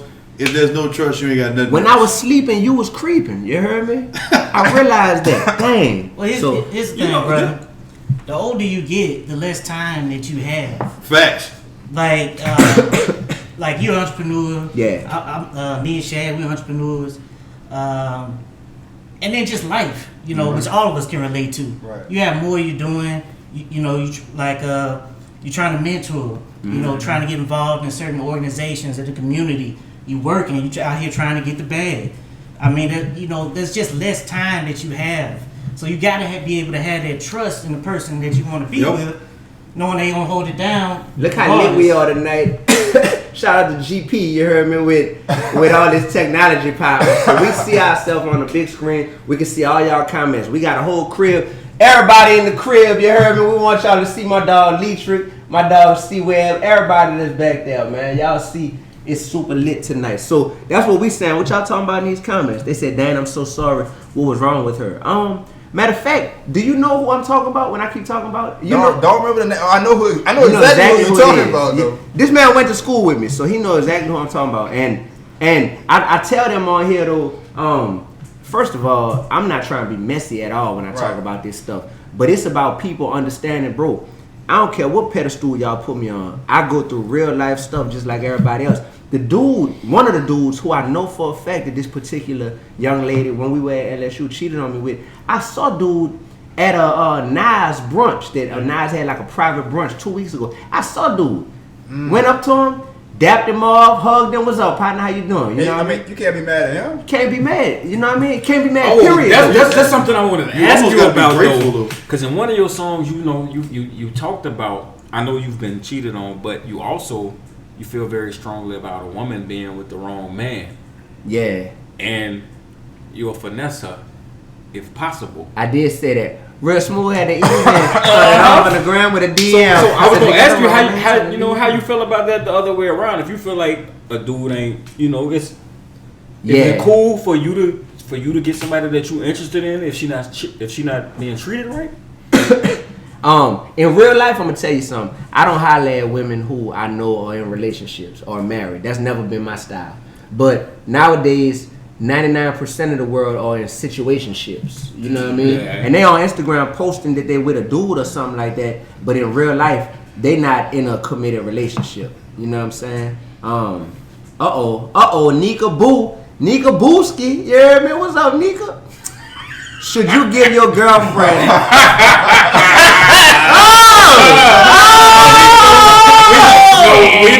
We laughing because should you give? What y'all laughing for? Should you? Hold on. Keyword. All caps. Girlfriend. Should you give your not your wife? Should you give your girlfriend all access to your social media accounts and password? No! Because what we talked about, if you ain't got trust. We just talked about trust. If the trust there, baby, you don't need the password. We good. You don't need that. But what if she said, what you got to hide? If I can trust you, what you got to hide? Why can't I? Baby, we trust each other. You don't need that. What I say as a married person, It's your wife, totally fine. Yeah. A girlfriend, you're not necessarily obligated to do that. Right. You're not obligated. You know, if you choose to do that, all right, cool. No. But a man is not obligated to do that. No. Not happening. And if she keep asking, be fake hurt, throw your phone down, say you don't trust me, I'm out. I got a question though. Like, I feel like that actually, hurts the trust if you give them that, because like now you got access to this. What else you gonna want access to maintain that trust? Access to your phone, that's everything. You know what I'm saying? But it take away your manhood too, man. It take away your individuality. These days, that's your phone, that's your credit card, that's everything. First of all, you ain't got no business being with no woman that you don't trust with your credit card. Yeah. I'm just saying. No, he's saying she'll want marriage is a whole different thing. Yeah, marriage is a whole different thing. I ask y'all another question. All right, in the context of marriage, how y'all feel about separate bank accounts versus one joint account? Oh, we talk about that all the time. Yeah. My vote, without even knowing any of y'all opinion, my vote is, as a single man, I'm not married, my vote would be all one account. You heard me? I'm about joint account. I'm about everything in marriage being one. Mm-hmm. That's just my personal opinion. Mm-hmm. I agree. I think that in marriage you have to have transparency. You have to have transparency. Mm-hmm. Right. And if this person has this account, this person has this account, Yeah. you really don't know what the other person's doing with their money. Yeah. To me, it causes questions. I know I would question certain stuff. Hold So on, what I'm gonna hold on, because I have to interject it. All right, say what you gotta Because say, we bro. just talked about this a couple weeks ago. We always talk D1, about it. how do you feel about prenups? No, watch this. So I'm in a Lyft a couple days ago, right? Yeah. I'm out of town. I'm in a Lyft. You heard me? Old white dude is driving me. This dude just starts opening up to me about marriage. He's 80 years old. One of the things he told me about was, look, you better make sure that whatever you do, that you get a prenup with the woman who you think about marrying. My first wife, I had to give her $25,000 because she claimed that we made that money together and da-da-da. And this dude went off. He was going off so much and so passionate. 80 years old. I started recording it, right? Just because I'm like, I need this audio. I wanted to tell him, sir, I'm actually a rapper and I just put an album out about all of this stuff. God and girls, like, and what you giving me is real content. But he was talking about the prenup thing. Me personally, my family ain't got no money, all right? That being said, we didn't come from where that was ever even needed, because it was like, what's half of nothing? You know what I'm saying? Right. What's half of we barely kept the lights on this month? So I never thought about that. And in this space, I think that where I'm at and what I stand for in life and the album is called God and Girls. If I'm truly a man of God, therefore pursuing a woman of God, therefore pursuing a godly relationship, I think it would be hypocritical to have a prenup. So because you know who you getting and you know that she's not gonna be after your money. There you go. They said, "Wow, what's the pause?" And then old boy got that 25K. He got off easy to me. Yeah. And everybody else out here with a divorce. Wait a minute, he 80, 25K in his day might have been a lot of money. You probably buy a house for 25K. Yeah. Oh, he said that. He said it happened in 1982. Come on, 1980. bro. I just got with Verizon for stuff like this. Hey man, come to to not AT&T, happen bro. no more, man. I'm hook you. Come on, man. You on Wi-Fi, right? And I'm on Wi-Fi. What y'all Might be doing? too many of y'all on Wi-Fi. I get off. Oh, y'all killing my swag. Instagram. It ain't y'all fault. It's Instagram fault. I got off. Instagram, come back. I don't want to end it and have to restart it. I might have to, huh? Hold on, let's see. They're reconnecting. Boy, no joke. Should I end it and restart it? Yeah. Yeah, ended and restarted. Yeah. So Jake, you said that 25 racks was 1982. That's a big deal. I don't know. That's I a lot mean, of money back then too. I mean, inflation, baby. Inflation, baby. You know, You could invest that and turn it into something about 80-20. you would have, if you would have Bro, what's invested really good? 25 grand. Hey, did you pause this? Still rolling. Keep it rolling, man. Why not? All right, let's keep rolling. My grandma calling me. Oh, I hate to send you the voicemail, my mom. What's your Wi-Fi bro saying? The Wi-Fi act like I was all the way straight in the game. Look. We'll be turning the Wi-Fi off and them all start bugging. You think turn it off? I got off. Yeah, I got off too. Ain't nobody should be on Wi-Fi at this point but you. It's probably the AT&T trip. Hey man, don't hit on AT&T. AT&T is trash, nigga. Man, The only reason I'm with AT&T is because they got a fucking contract over there. Hey man, AT&T just gave me the bag, man. So I ain't just. All right, let's see. Man, I pray y'all come back in this thing. We was going super duper strong. Yeah, we ain't on it's all right. The album is called Garden Girls. The devil don't like that. So that was the devil, y'all. That was the devil. The devil. There we go. Shout out to everybody coming back. Brandy, He off the Wi-Fi, that's why I didn't go back. Sean Wine, Journey. What up, Journey? What up, Sia B? Sia B? What up, Paris? Pretty Ricky Jr. Shout out to Pretty Ricky Jr. No building. There we go. All right. Oh yeah, y'all back in this thing. We going strong. All right, bet. First of all, man, I want to know y'all been rocking with the Garden Girls album. That's what I really want to know. Answer that for me. Look at Tiara said, I be pausing on them, dog. That's funny. Y'all heard that song on the album called "Passing on Them"? Mm-hmm. All right. Here we go. So we answering questions about girls, women, relationships. This is a great question. Great question. We in here. Shout out to Airborne. She said, great album. I appreciate you, Queen. Y'all keep running them streams up. Yo, I'm not going to say it anymore. This is not for me. This is not a money play. This ain't even about that. I am a symbol for something way greater than me. Come from New Orleans, Louisiana. Making positive, real music that's real, righteous, and relevant. Keeping God first. It's important to put numbers up on the board so that young people who are in middle school, who look like us, who you see in this crib right now, can say, yo, dang, I could be a man from Louisiana that stand for some real stuff as well, whether it's in music or not, and I could actually succeed and win. You know what I mean? That's why I want to keep putting numbers on the board. So y'all, let's get it, man. MVPs in this thing. What are your thoughts on married women having male friends? Me personally? No. Oh, we not. All right. Me personally, y'all? No. Right. Nowhere in the world. Next Like, question. What? Right. Like, anybody feel differently? Married? Say. But like this. No. Like this. After you meet me, ain't no more male friends. You can't. That's like wait. Let me finish my thought. Like, you can't make no more male friends.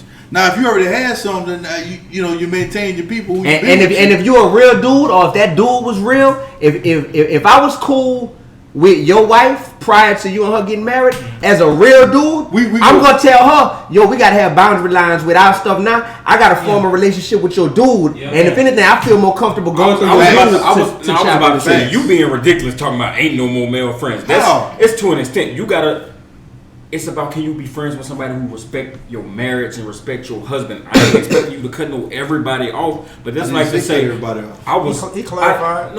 I knew of his wife before he got married, but we didn't become friends till he married her because we was friends. Mm-hmm. So that's an additional male friend. It's about the people that's gonna be, and he don't have a problem with that because he knows that we're not gonna disrespect his wife. So it's okay to have a certain extent of new male friends. You can't say no new friends. Yes, it is. It is the same. That's a new friend. You his friend. But what I'm saying is, I can't be friends with him. He without feel the same way if she came home and was like, "Hey, I made a new friend at work. Airborne, go and get drinks." Airborne is feeling you, Shagari. She feeling you. She's saying that's controlling. If we wouldn't want our wives to have. When you say no male friends, but reverse it though. New male friends. The rules change. Oh, it hit different. It hit different when it's showing the other foot. It hit different. Different. Somebody asked me about Hot Girl Summer, yo. Let's talk about. Well, hold on. So what we gonna do, y'all, is we actually gonna get back into the podcast. And that's the picture. Oh, that's gangster. Look, y'all. So my dog drew that on me. Yeah. Oh, that's fire. Shout out to my man Tamarick. Yeah. That's gangster. That's what's up, bro. All right. Let's see. We're gonna take a couple more questions on here. Girl talk is going down tonight. Y'all back in this thing strong with me too. All right. Here we go. If dating, how do you feel about your girlfriend having the male friend that she once dated? Is you crazy? Next question. Is you crazy? Next question. Can your dude go kick it with his ex? Is you crazy? Can your dude honestly go kick it with his ex? That's a good question. Next. Honestly. That's unanimous, yo. No, that's not. No, like, bro, like, if a woman would even ask me a question like that, so like, can I be cool with have y'all ever had somebody even try you like that? Like, look, I should be allowed to be cool with my ex, because technically, matter of fact, they had a... Hey, I'll be real with you. One chick told me that. One chick told me that. I ain't never talked to her again. I did talk to her again when she told me that. But I talked to her just to tell her, you crazy. I'll never be with you. Straight up. Talking about, well, we go to the same church. You know what I mean? So we go to the same church. So I still see him, and, you know, he's real cool with my family. You know what? That's all good. And whatever dude you're going to end up with, he going to have to understand it, because it ain't me. Right. It ain't me. What's next? What's next? If it ain't about God, it's about these girls. Would you ever be friends with a transgender or a gay guy? Ooh. Let me take this one first. Would you ever be friends with a transgender or a gay guy? So, I am friends with 2 dudes who I know who are gay. Who I know. They got some, you hear me? I know one transgender person in my life who I physically went to school with, actually played ball with, basketball, on the same team and everything, who ended up being transgender. And it's definitely one of those type of moments.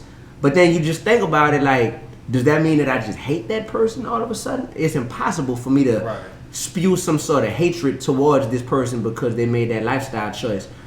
Even in terms of people who are gay, they say they'll pass. We're not passing on this question, man. This what we doing this for, y'all. This what we doing this for. Like, I made the album God and Girls for y'all to bump and enjoy, but ultimately these topics are huge. So we're gonna keep God talk and girl talks going.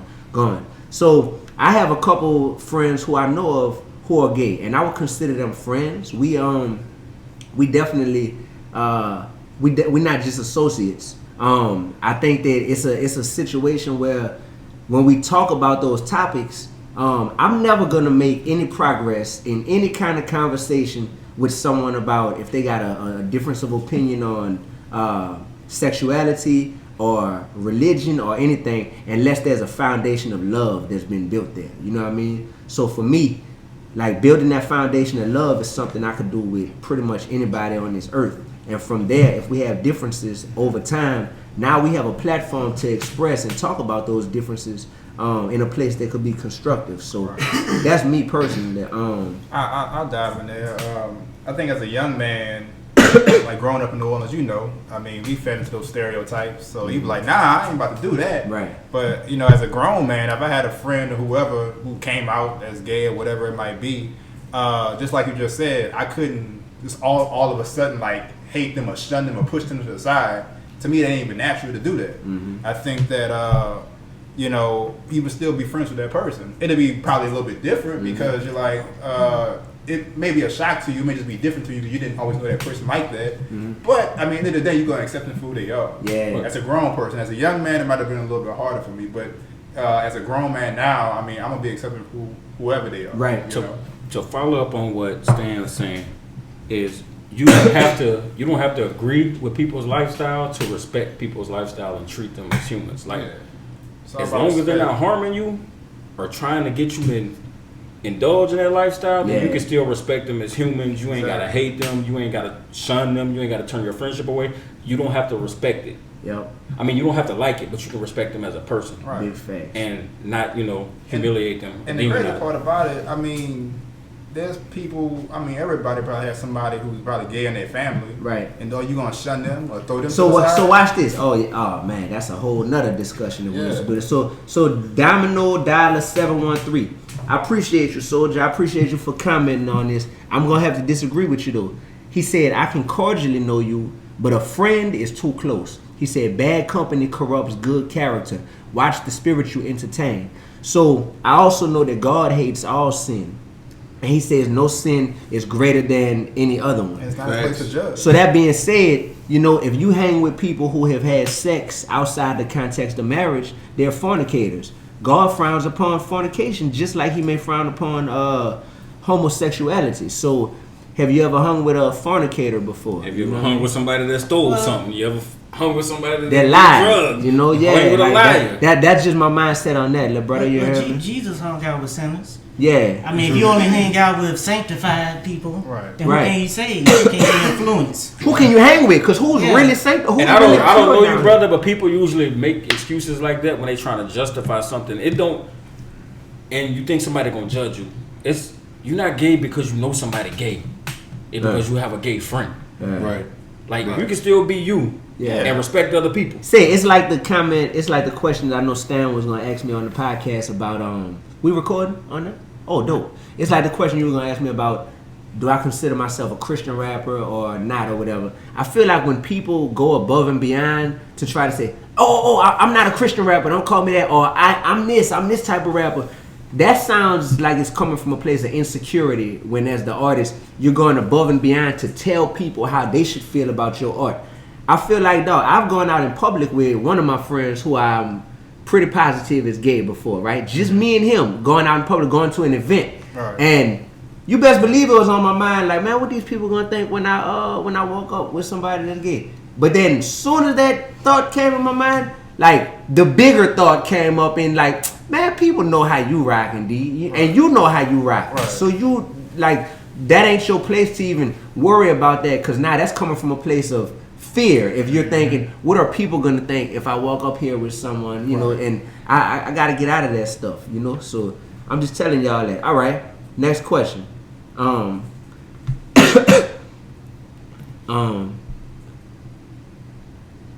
Let's see. It's so many. All right, strategically made. Strategically _made says, so you don't want your lady to twerk? LOL. Not on the gram. In private. Not on the gram. Not on the gram. In the bedroom. Not on the gram, man. Not for everybody else to see. She needs to twerk for me to see. That's it. Right. Donaldsonville's finest. You heard me? I'm out here. 70346. You heard me? Yeah. That's my thing. Yeah, if you out here, look, once we get married, you're an extension of me. You represent my brand. Facts. When I'm not around, they're like, you a member of the Augustine family at the end of the day. If you twerking on the ground, what? Like, what you really doing for our family name at that point? Like, I ain't nah. Hey, we all in agreement. Facts. Yes, sir. Next question. Let's see. Okay. Let's go right in, man. We ain't running from it. Do you believe in sex before marriage? Well, define believe. Believe. I think I take the word believe. Define believe. I take that to mean morally right. Do you believe in sex before marriage? There's no way that I can sit here and act like in God's eyes, sex before marriage is right. You know, I clearly see in the word where it's not right. So I don't believe in it. Have I partaken in sex before marriage is a different question. Yeah. I'm not a virgin, you know, for people who, I don't know, maybe y'all thought that, but I doubt that y'all thought that. But believing in it, no. I think that everyone has their struggles and their vices that they deal with and they work to overcome.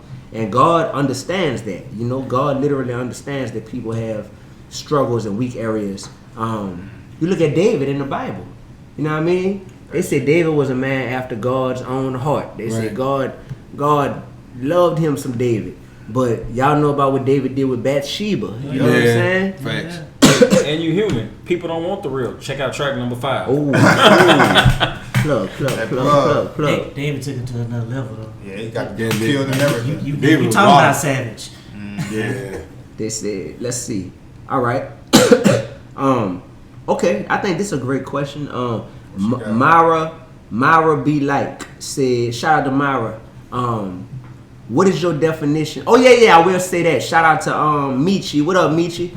That's the other thing is, I do think it's important though, if you're serious about your walk with God, to get to the point where you don't normalize sin, and you don't just get to the point where it's like, well, God, you just gonna have to understand, bro. Like this right here, I'm just gonna do this. I'm just gonna do this, bro. And that's the hard part. But that's easier said than done, though. Like, way easier said than done. Way easier said than done. Because I feel like the way we treat God is we want 100% of our prayers answered by God, but a lot of times we only want to adhere to about 80% of what He wants us to do. We don't want 100% God, I ain't trying not to, even not even 80. God, I ain't trying to give you 100% of what you want from me. But man, every prayer I send up, I really want that mug answered, and that's selfish. Right. On our end. What is your definition of a soulmate? I'm gonna let somebody else start this. What's your definition of a soulmate? It's a Shag question. Yeah, Shagari. Man, look, time don't even define a soulmate, because when you got your soulmate, you gonna feel it. It's gonna hit you. Like, I mean, it's hard. It's really hard for me to explain, because some people say it's spending such amount of time. Man, you can spend all the time in the world with somebody and think you good with them, and then meet somebody else for a few minutes and feel a more intense feeling for that person. So it's not something that's defined. It's something that you feel. It's something that you know is right for you. You mesh well. You work good together. You complement each other.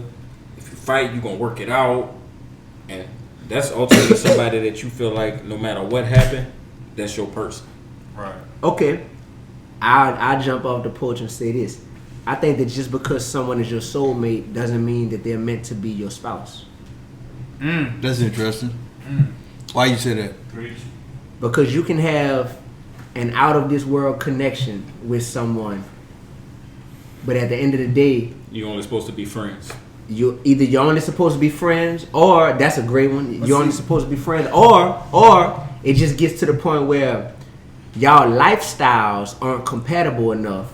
Y'all schedules may not align enough. Timing may not be on y'all side. And all of these are factors that determine who we ultimately choose to spend our lives with. But to come full circle, you're not about to let your wife be friends with her soulmate if it ain't you. And it's another dude. Okay. I mean, wow. That's real. I'm Go gonna ahead, take a question step too. back from soulmate. You know, so my bad. And just talk Go ahead. about love in general. All right. Because we had a conversation about that recently. So I think basically, essentially, what we determine is there are two phases, like two parts of being in love. There's that initial feeling of love, infatuation, of wanting somebody, all of that. But then there's also the decision to commit to that person, to doing the things that they need you to do in order to feel love. And that's a commitment that you have to make continuously. Right. You know, so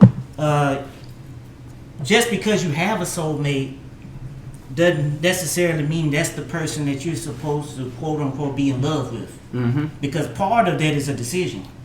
So my question is, what is y'all's definition of a soulmate? Because in my opinion, a soulmate is the person you're supposed to be with, and it's not. And it's, to me, it's more than just a feeling. It's somebody you got to be compatible with in all ways. But that includes financials. That includes a lot of other. When things I think soulmate, I don't think about stuff like we have financial compatibility. I think a soulmate is like you the female version of me. Like we really, and that might just mean we meant to have a brother and sister type of relationship. See, I don't look at that as personally. I don't look at that person as a soulmate. Spreadsheet, by the way.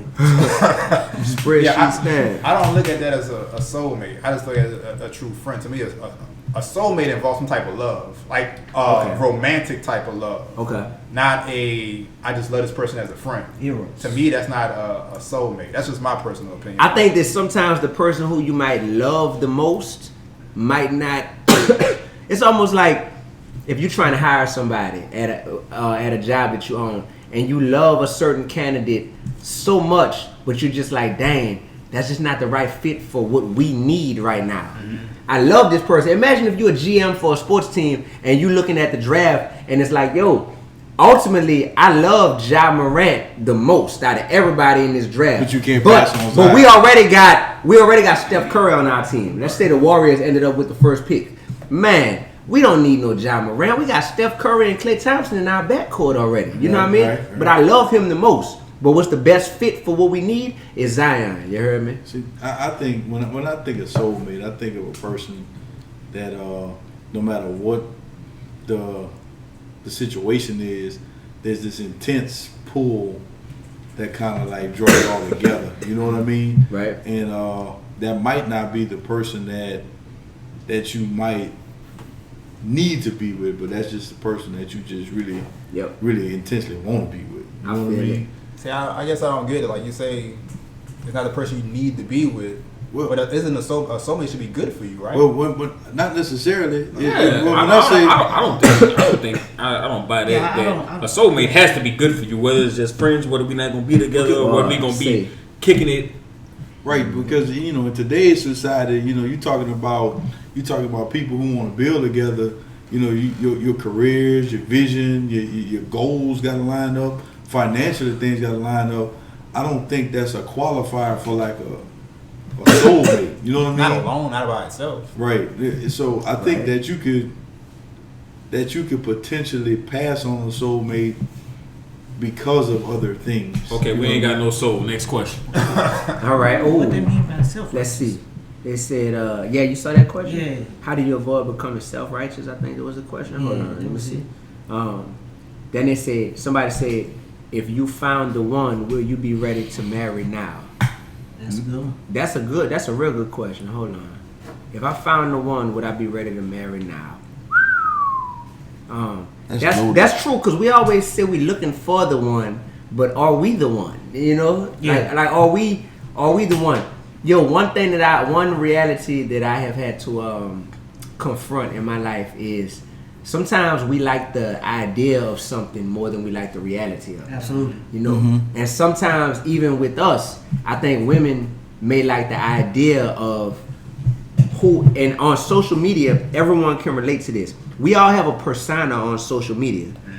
Our persona oftentimes is not 100% reflection of who we are and how we are on a daily basis.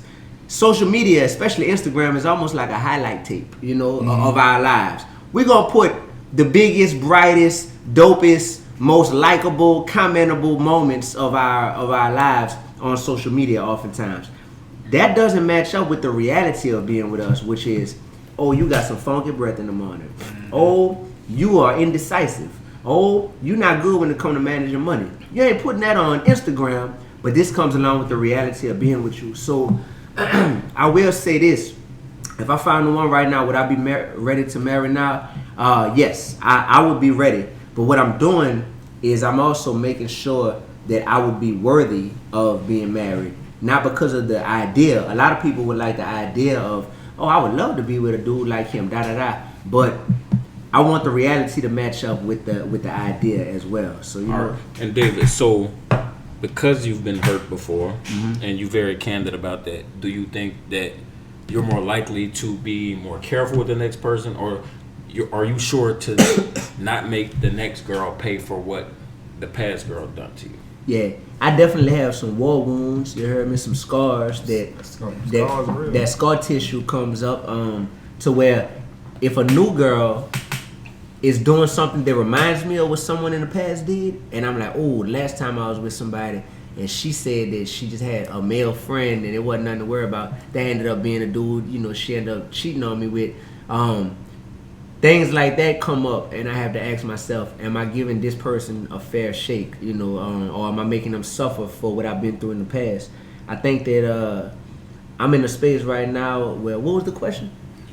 Do you do your due diligence to make sure you're not making the new girl pay for what the past girl did? Because we talk about it all the time. Like, everybody don't love the same. When you meet somebody, you got to figure out their love language. And I think, like, when you're in a relationship, you should do a progress report along the way. Like, am I still loving you the way you need to be loved? Yeah. Is this going the way you want it to be? Yeah. Am I giving you what you need? Yeah. And so forth on, because people, the breakdown in communication it can be hurtful stuff, because she's doing stuff that reminds you of what somebody else did to you. That could just be something that's common to her, and she's not knowing that she's doing something hurtful. So what's important is we have to be able to communicate in a relationship. We got to be able to communicate about what our needs are and how we need to be loved. Absolutely. Like, we got to be able to communicate that, and a lot of people don't even know what their needs are. You don't have to be ashamed of how you need to be loved. You should be able to put that out there to someone so that they can know. Like, how can you expect a child to pass a test if you don't give them instructions on what constitutes a passing grade, and saying, yo, you fill in these bubbles right here with the correct answer. If you just give a child a Scantron and you just say, just go, and if they've never taken a test before, they might not know, like, what am I supposed to do with this? Right. So see, that's big what you just said, because I feel like, not necessarily punish somebody for what the past girl did, because I know a lot of people do that, but I think it's very, very important to where, like, I can speak for me in situations where I might have been hurt in the past, or there was other situations where I was a little too anxious to make the situation work what I thought it was going to be. So at this point, not saying that I wouldn't necessarily be ready, but I do have to take my time and do my due diligence to make sure it's the right situation that I need to invest my time in, because everybody got this list, right? Yeah. Everybody got this list of what they want, what they expect, and this, that, and the other. But I feel like people confuse the list with the passing grade, like, oh, I found my list, let me go ahead and do this, instead of the prerequisite for the class. So once you get this list, then that's when you should know, hey, maybe I should kind of see what's going on with this situation instead of just diving in the pool head first, because sometimes you dive in the pool head first, that could create a bad situation for you as well. So not saying that you shouldn't be ready, but you should be ready to invest some time and to see what's going on versus just be ready to get married right then and there. Right. What's next? All right. Dang, y'all, I love doing these God talks and these girl talks because this time be flying, y'all. I told y'all I like to do like 45 minutes. It's been 40 minutes already. You heard me? That's crazy. Somebody just asked this. They didn't ask it in the question box. They said, do you believe in divorce? Man. Absolutely. I'll take that one. Go ahead. Okay, the so lawyer. The lawyer. by trade, I'm a lawyer. If you get in a car accident, by call trade, Harry Brown. By trade, you a lawyer. By mentality, you a lawyer too. Boy, you think like a lawyer. You don't never think like a lover. My thoughts also tend to, wait a minute, I love baby. I got a lot of love in my life. But say, I love baby. God is love. And so is Jay. So this boy just equated himself to. Nah, yeah. I'm trying to be more godlike, baby. I'm a D1. So, the J for Jesus, baby. Look, I do not. To me, the worst possible outcome, and I'm single, is for me to be stuck in a marriage where I'm miserable. Mm-hmm. So, I believe that you should do everything that you can to make a marriage work, which includes, prayer and counseling or any other options available to you. But I do not think that you should be stuck in a marriage where you're miserable for any reason. If you have kids, the kids are going to be impacted by your behavior together. I mean, and you may think, oh, we're being very careful not to do this in front of kids, not to do that. But I had a friend who's divorced now, and I went to visit him and his wife, and the most striking thing to me about that entire weekend I spent there was that I never saw them touch each other once. And I was like, man, it just felt weird to me. You say you never saw them touch each other, and they're married. They're married. Wow. Used to be married. Yeah. They're divorced now. So I don't believe in staying in a marriage if it's gonna make everybody miserable. All right, sure. I ain't gonna lie, bro. The married, I'm in the rare class in that I'm a black man, grew up in New Orleans, LA. And my mother and father are still married to this day. And my grandma and grandpa are still married to this day. I talk about it on the album. God and Girls. On God and Girls. Talked about it. Yeah, I talk about they've been married 66 years. I talk about, I was just telling my wife that. the circumstances that caused them to go on and get married, They never came out and said it, but I did the math. And I'm like, wait, they got married in April, and my daddy was born in November. That's 7 months. And my daddy wasn't premature, so I'm like, oh, I know what happened. They met in January of 1953 and got married 3 months later. And in my mind, I'm like, what am I doing wrong, Papa? Like, tell me, because I'm sitting here, you obviously just had it figured out, you know what I mean? In 3 months, you just knew Mama was the one. And he never really gave me like a clear answer when I talked to him about that.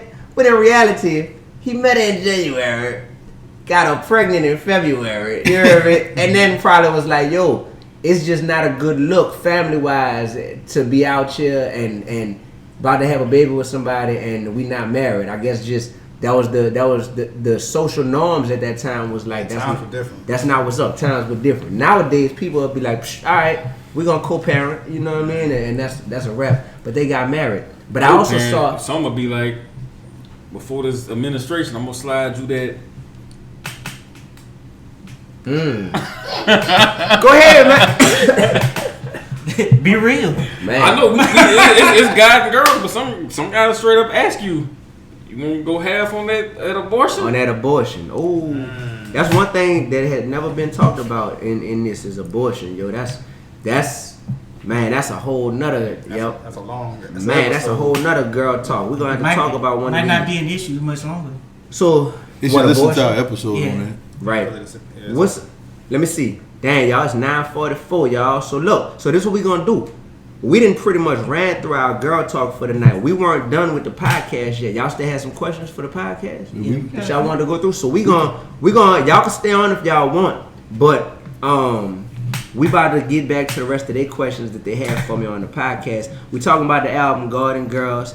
You dig right there. Y'all see that album cover? That's why I got the pink bandana on. If you haven't noticed, lately I've been rocking a lot of pink and black. That's just like, thematic or whatever. I thought it was cool. I don't know if y'all did, but yeah, that's that. So all right, let's get it, y'all. Where we was at? Cool. You jump in there. You got it. Yeah, I'm gonna hop in. So what's next, man? What's next for D1? What's next? I mean, you told us you got 3 albums like done sitting on the shelf. Oh, they ain't know that. I guarantee people on live ain't know that. What's next for me?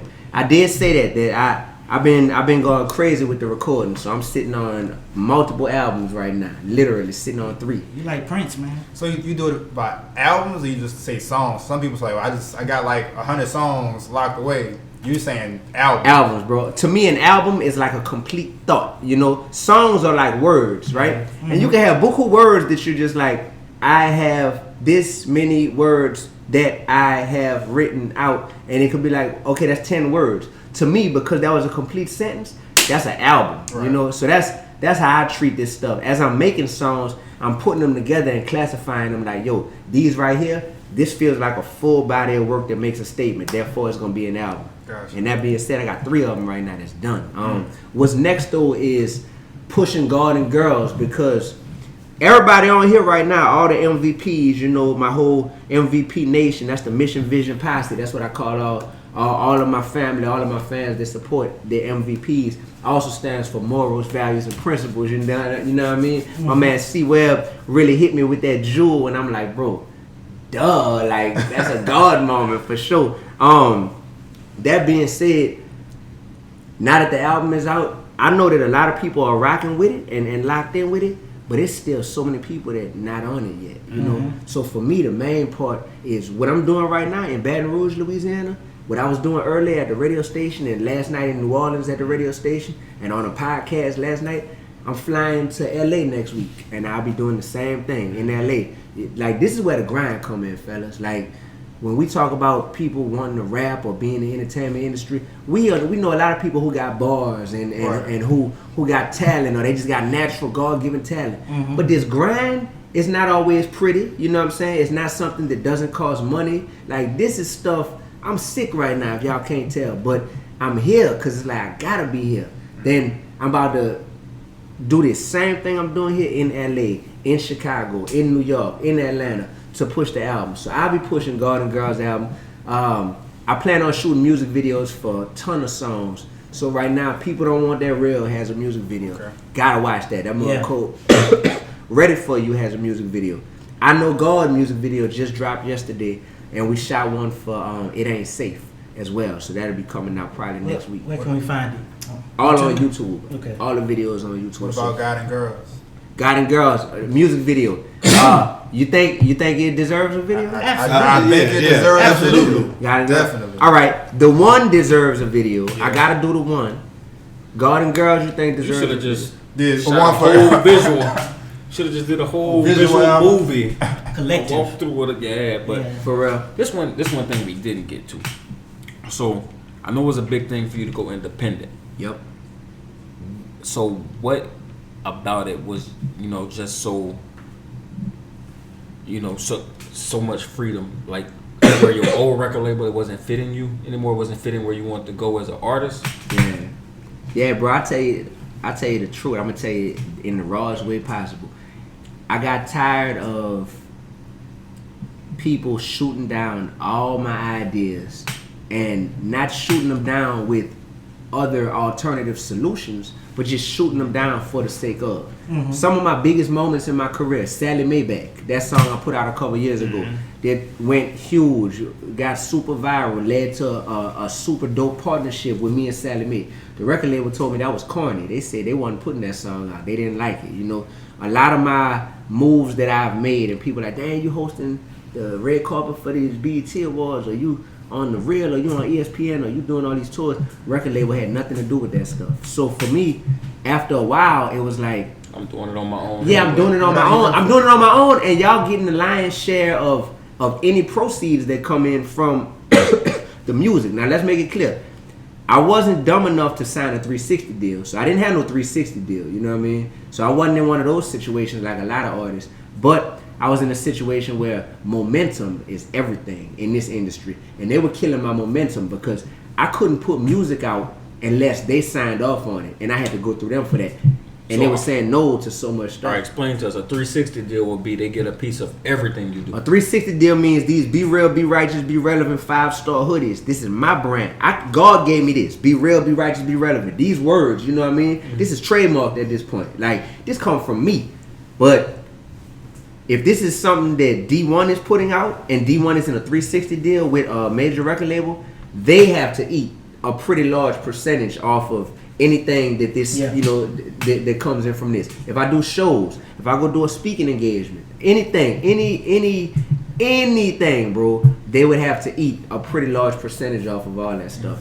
And for me, I didn't sign one of those deals, but it was just hard after a while, bro. It was just hard, and it wasn't as fun anymore. You know, I just got to that. When I signed my deal, it was kind of just one of those bucket list things. Like, bro, growing up, like, you want to sign. Ever since I've been at LSU, I want to get signed. You know what I mean? Like, that's just a big thing, bro. And the what you call it, the advance that they give you when you sign, that advance money, it changed my life. I ain't gonna lie.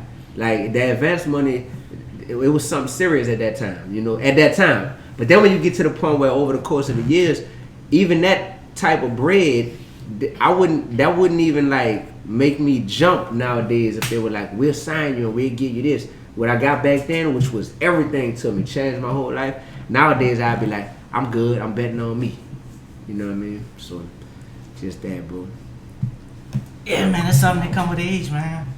You know, money not what it used to be. You know, 20 years ago you could give me $1,000 and I thought I was balling. What's $1,000 now? Got two more questions about the album. I mean, how was it to work with PJ Morton? How was it to work with PJ Morton? Yeah, another New Orleans artist. The only people I collab with, that's another thing that I said. The only people life is too short to be doing collaborations with people. That's like letting somebody into your crib. You're not coming into my crib unless I feel like we're really friends. And I don't have to ever question if you're going to save that location and come plot on like, all right, so I know he out of town on these days. I see how the crib's set up. I can break in there and rob his stuff. Nah, that's how I feel about my music, you know? I want my music to be transformative and to change my fans' lives and uplift their spirits. That being said, if I'm inviting you on my album, I want to be real friends with you. So everybody, including PJ Morton, I'm proud to say I'm real friends with them, you know? So to get PJ on the song, it just felt like kicking it with my homie and me telling them, look, bro, I got this song. I'm talking about this girl I'm dating. She ended up moving to New York and at like the peak of the relationship, and it's tough on me or whatever. Ultimately, though, I just left it go. I said, I'm going to leave it in God's hands. You think you could do something on that thing? And he did what he did, and we got I felt sad for you on that song, bro. For real. I was real life hurt for you, my dog. Dog, and the good thing is, I like being on this. I went out my way to hit stand up. Like, bro, I want to come on here because, like, y'all know these people and y'all know these stories. You know what I'm saying? Like, this was a girl I was with at LSU. In real life, not the one who cheated. You know, this was somebody else who I was with at LSU. And it's like, yo, everything going great with us. You know what I mean? And then after graduation, some people choose to stay local. I was like, I'm staying in BR. I'm gonna get a job right down the street, over there. Some people like, I graduated college. I feel like I need to spread my wings and just, and this was a real life situation I went through. So so what's your thoughts on the current state of the rap game? I mean, we know you, about speaking positivity, about encouraging people, to be their best version of themselves, to love God. But what about some of these other fellas? And even aside from the content, just the artistry of the game right now. Okay. I think you got a lot of talented artists in the game. You also got a lot of artists who you'll laugh at them if you try to call that talent. You know what I'm saying? What they're doing. Yeah. You got more people rapping than ever nowadays. So I'm accepting of the fact that like Lil Wayne influenced the whole generation, and I think that means two things. One is Lil Wayne is lyrical. Mm-hmm. So the whole generation that come up under Lil Wayne, they're actually pound for pound lyrical. Lil Wayne is the punchline king. You got people now who were influenced by Wayne their whole life that they spit punchlines out like it's nothing, because they grew up listening to their favorite rapper just spitting out these punchlines effortlessly. But Lil Wayne also influenced the generation to where having content that mattered in your music didn't really matter to them because they like, Lil Wayne ain't talking about nothing. So I ain't gotta talk about nothing, you know what I mean? And I might be talented at making words rhyme or having a dope flow, but content wise, it ain't really hitting on anything, And I think that I see a lot of that nowadays. Ultimately, bro, you reach a point as a man or as a woman. Shout out to all the women, girl talk. You reach a point as a man or a woman to where, regardless of what your profession is, it starts to be about the impact that you're making with your limited time that you're given on this earth. Mm-hmm. And you realize that death is imminent. We're all gonna die one day. And you realize that this job I have doesn't define me. It's not the position itself, it's what I do with the position. Right. It's what I do with the platform. Because everything has two sides. I talk about David a lot from the Bible. David defeated Goliath with a slingshot. Mm-hmm. What people don't talk about is David still had to make a conscious decision as to how he was going to use that slingshot. Just because you're gifted with something, he could have used that slingshot and started throwing rocks at the Israelites. That was his own people. Mm-hmm. Mm-hmm. Metaphorically, it sounds crazy, but we know people every day who have a gift, but they use their gift to kill their own people and kill their own community. Mm-hmm. You know what I mean? David could have used that slingshot and started beating himself in the head with it until he bled to death. It sounds crazy, but metaphorically, we know people every day who use something that's actually a gift of theirs to actually harm themselves, and they're messing their own lives up. They are their biggest enemy, But David had to make a conscious decision that he was going to use that slingshot for God's glory and for the purpose God gave him that talent for, and he ended up defeating Goliath and becoming literally a world changer because of that. I think as a man or as a woman, we all reach that point. That's why I have grace and I have mercy on the 18 and 19-year-old rappers. I'm not quick to criticize them because I was at LSU at one time before I had, I found God in college, and before I really got serious about my purpose. I was at LSU freshman year at Kirby Smith, and that first mixtape that I put out, that one. And some of them, the Future and the franchise stuff. Some of that, I'm like, I hope that stuff don't never pop up. You know what I mean? I understand with the young people coming up because we all go through that process to a certain extent. Who I don't have as much patience with is these 30-something-year-old, 40-something-year-old rappers who know better. They married, they got kids, and they would never want their wife or their kids doing any of this stuff, but they still make a conscious decision to go in the booth and spew out a bunch of negativity. And they'll tell you it's just about entertainment. It's just about entertainment. It's just about a check, And like those people, they make me angry, bro. They make me angry. The people who know better. If you don't know better, it's all good, bro. You going through life, and I'm gonna meet you halfway, and I'm gonna love you to the point where, over time, hopefully, you'll see and you'll make that change on your own as far as your content. But the people who do know better and consciously choose to do wrong, I don't have no patience for that. You actually are the enemy. You know? So we're not holding you much longer, man, but we know this was something that you really wanted to talk about. How you feel about this whole hot girl summer thing? Ask it again. How do you feel about hot girl summer? I wish I could take credit for this answer, but I'm gonna let Shagari say it. I just feel like everybody that's excited about having a hot girl summer now, pretty soon in a few months, they're gonna be having a lonely girl winter.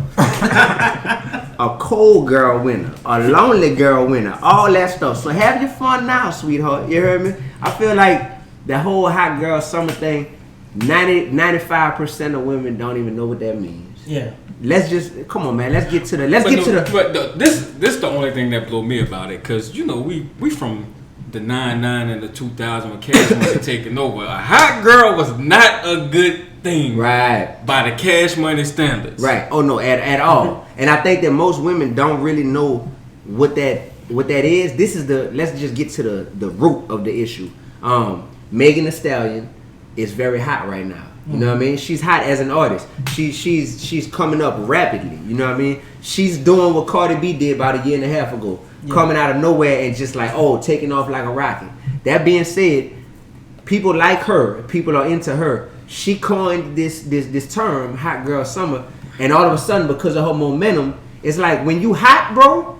When Lil Wayne was hot, Lil Wayne was saying some stuff that now, a few years later, we look back on it like, boy, that was lame as heck, boy. That little punchline that he said. But when he was hot, Lil Wayne said, I could say don't rhyme and it's gon' rhyme. You know what I mean? And it's like, in real life, you could have did anything, Wayne, when you was that hot, bro. Right. And I think that most women don't even know what hot girl summer is, or they're like, but it's just making the Stallion. I'm gonna put it like this: if she truly believed in having a hot girl summer and living your best then why you got with Moneybagg Yo doing whatever you want to, and cause she killing it, she making money off of that.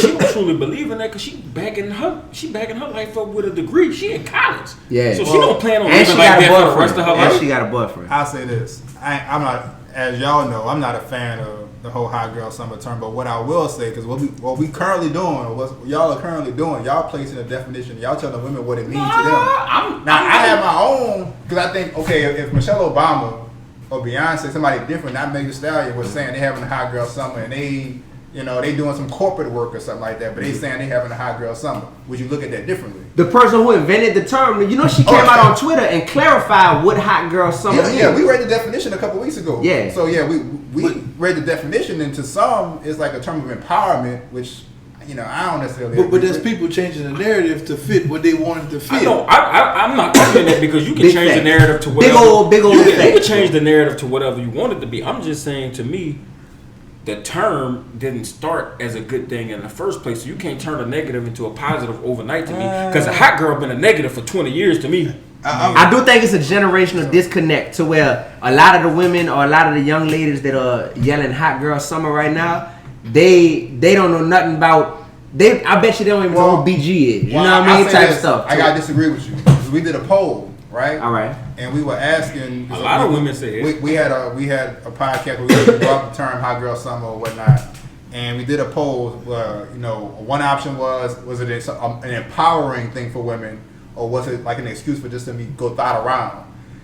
Of course, every woman voted, not every woman, but on the side of is it an empowerment thing? Of course, that was all women. But on the other side, it was also majority women, and it was like 50-50 polls, like a 50-50 split. I'm reading, and it was women around our age. I'm reading comments right now. Watch this. My homegirl said, "Who is BG?"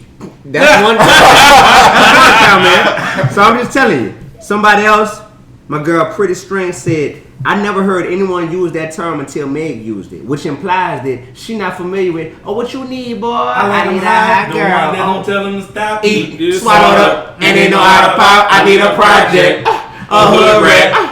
One that don't give up, and since she took that, she gon' dog it with it. She gon' wipe it. That's a hot girl. That's a hot girl. Like she won't in it. Then turn around and back it up. Then throw it at Louise until I say, ooh, that's enough. Come on, man. But these memes are killing me, dog. Like we got the whole. They said, who is BG? And you think about what Stan said. You talk about the origin of it, which is Megan Thee Stallion, and then you see these memes talking about, my definition of a hot girl summer have a power lunch with another black queen, finish a good book, listen to an album, and I'm like, it's not a hot girl summer. Hey, no, you hit the nail on the head. Let me turn the camera. You hit the nail on the head. I think you said people are conveniently changing the narrative to what they wanted to mean. To what they wanted to mean. Meg Thee Stallion wasn't talking about finishing no books and having no power lunch with no black queen. Right. That's not what she was saying. Now, if Michelle Obama would have first come out with the term hot girl summer, it would be totally different. And that's the same argument I make. You got to look at who was the creator of it and what they are talking about in their music or how they carry themselves. And it's going to be natural if you're a corporate woman who ain't living like that and you talk about you having a hot girl summer, it's natural for somebody to associate you with the person who created it and how they acted. All right, Stan, they said Meg's version of a hot girl summer is being unapologetically you and being yourself. That's the definition. Blah, blah, blah, blah, blah. You know what that translates into? Nothing. Yeah, the definition of a hot girl summer is being unapologetically you and being yourself. That doesn't. You can do that without being. So you could just say be you. Just be you. Having a summer. Call it a beautiful summer. You know what I mean? Yeah. You're just doing it for the summer. Now they gonna have females. And why just do it for the summer? Why just do it for the summer? Be unapologetic year round. Yes. Why just do it for the summer? Hot girl summer is like, man, look, it's hot out here. We finna take these clothes off. Look, you heard me? We finna. Fellas that's tuning in. If she having a hot girl summer, she treating you bad, she not paying you no attention. She taking your money, she doing whatever. I said, keep your receipts, fellas. Keep your receipts. Make note of how she treats you. Cause she keep that same energy for the only girl winner. Hey man, what's the percentage of them that judged strippers and prostitutes before that hot girl summer came out? Because they was apologetically doing what they was doing. Say that again? Ask them how many of them favor strippers, had a problem with strippers and prostitutes. Okay, before. They unapologetically was stripping, getting money on the pole, and the prostitutes was getting their money. Ask them how many they got a problem with that. Yeah. Prostitutes are unapologetic. They don't care. Say y'all, we still filming the podcast. I'm gonna keep y'all on here now, man. I'm about to say, girl talk be 45 minutes, then we out this thing. But we still rolling. So I'm glad y'all still tuning in. They ain't going nowhere. They rocking. I love y'all, man. That's love right there. So what is even like instead of playing tit for tat and saying, well, that's how the girls doing it. That's how girl summer, city girl summer. We're going to have city boy summer. Instead of doing that, man, I'm just in a space where, once again, to get back to number 5, people don't want that real on the album. It's just like, if people really want the state of relations between men and women to get better, my thing is, instead of going tit for tat and saying, oh, y'all doing hot girl summer? Well, we finna do a hot boy summer. Instead of that, it's just like, let's just have some positive dialogue about what is hot girl summer really, and secondly, is this productive overall? Like is hot girl summer a retaliation for feeling like dudes aren't giving y'all what y'all want? Cause you best believe that Meg Thee Stallion said hot girl summer, but then got wifed up with Moneybagg Yo, and she's in a happy relationship. You know what I'm saying? Yeah. But then she backdoored and said that, you can be in a relationship and still have a hot girl summer. Yeah, so basically she just conveniently just hit you with that okie doke. You heard me? That's all. Meg Thee Stallion got their trademark. So she happy either way. Right. Yep. Say y'all, Garden Girls album out right. If you on this live, if you've been rocking with us, if you've been rocking, man, if you've been on this thing for over an hour and you still ain't heard the album, shame on you. For real. Shame on you, man. Let's get that Garden Girls to just go crazy worldwide. You know what I'm saying? Share with anybody you know who not on it. That's just, I'm going to tell y'all one more thing, too. I say this much, fellas. I'm in a space in life where I'm having to figure out what's the difference between what I may want and what God may want for me. And anything we do, we want to be the biggest. We want to be the best at it, But I realize I'm in a profession, I'm in a business where it's not like school. It's not like, oh, we got a science test on Friday. Here's the study guide. If you go home and you prepare adequately for this, when you come in, you will pass this test. And this test guarantees you success at the end of the semester. You're going to get an A in this class. This industry ain't like that. You could put in as much time and energy as you want in the studio, working on your craft, perfecting your rhymes. You could be a people person, all this stuff. It's not a straight line formula that guarantees that means you're going to rise to the top of this industry. You know, you need the people. This is an industry where the people are your street team. The people are your marketing department. You know what I mean? And it's interesting to where you kind of have to submit to the fact that if money could buy success in this industry, Blue Da Vinci. Y'all know who Blue Da Vinci is? Y'all know who Big Meech is? Mm-hmm. Big Meech, of course. Big Meech. So Big Meech, huge drug lord, kingpin he's from Detroit, but was based in Atlanta. His artist, his right hand man, who he put that big bag into, you heard me, stupid money, was Blue Da Vinci. Do we know any of Blue Da Vinci's music? None, nada, Nathaniel, Nathan. You heard me? So money alone is not a thing that guarantees success in this game. Ultimately, I'm at a point in life where I'm realizing, and I think this applies to all of y'all at home, no matter what you do in life, the only peace you're gonna get is from knowing that the things I can control, I'm doing my best at those things, those parts of the game that I can control. Anything I can't control, I'm gonna do my best to be resourceful and have a healthy team around me to try to maximize. But ultimately, it's ultimately in God's hands, and that's why I'm in a place of, I think, peace. And that's why I would say people who've been knowing me since I was rapping in college, between then and now, they probably will be like, yeah, he pretty much the same dude, but it seems like he a little more on that God tip now. You know what I mean? And that's a thing people should say, because it's not just that God tip, it's just submission to the fact that, bro, like, God is where all the blessings come from. God is who's going to allow me to still be, Lord willing, breathing in 10 seconds. You know what I'm saying? Like, that ain't nothing I did or that I can control. Right. So I'm just in that space where it's a state of peace, just knowing I'm going to do my best, man. I'm going to make the music that's natural to my heart. I'm going to reach out to the real ones, you know what I'm saying, who I know, like, yo, there's real relationships around this table, and we're going to do this type of stuff, supporting one another. And whatever happens for the Reserve Man podcast, for God and Girls album, ultimately we got to be able to sleep at night knowing that's what was meant, you know what I mean? Right. That's what was meant, and we got to be at peace with that, you know? So that's probably the state that I'm in most at this point with everything. Yeah, that's real. My bad for that little, man. Yeah. You know, but before we get out of here, man, we gonna pivot here. You know, we'll let Sway ask you for your top 5 MCs. Ooh. We gonna ask you for your top 5 black shows or sitcoms. In order or just just give us 5. Top 5 black shows or sitcoms. The easy two, the Biggie and Pac of this is Martin and Fresh Prince. That's the Biggie and Pac. That's on. We not gonna say it yet, but we gonna get to it. I want you to finish your top 5. Yeah, finish your top 5. That's on everybody's list. Let's see. Outside of those shows or sitcoms, I'm gonna go with Family Matters. Thank you. Did I do that? You heard it? Yeah. Great show. Good job. Family Matters, definitely. All right. I'm gonna go with, y'all wouldn't consider that black. I'm about to say New York Undercover. I used to love that. That's black. Was that a black show just because Malik Yoba was brown. in it? It's brown. Just because Malik Yoba was in it? It's a brown show. It's a brown show. They got Torres. Oh, girl. Did they have Torres? Oh, dog, y'all remember how Torres died in that show? Yeah. Dog, that stuff, I had nightmares. I forgot for Torres died. But old girl Thank who you. was Hispanic, she's still black. She's Hispanic. That's not black.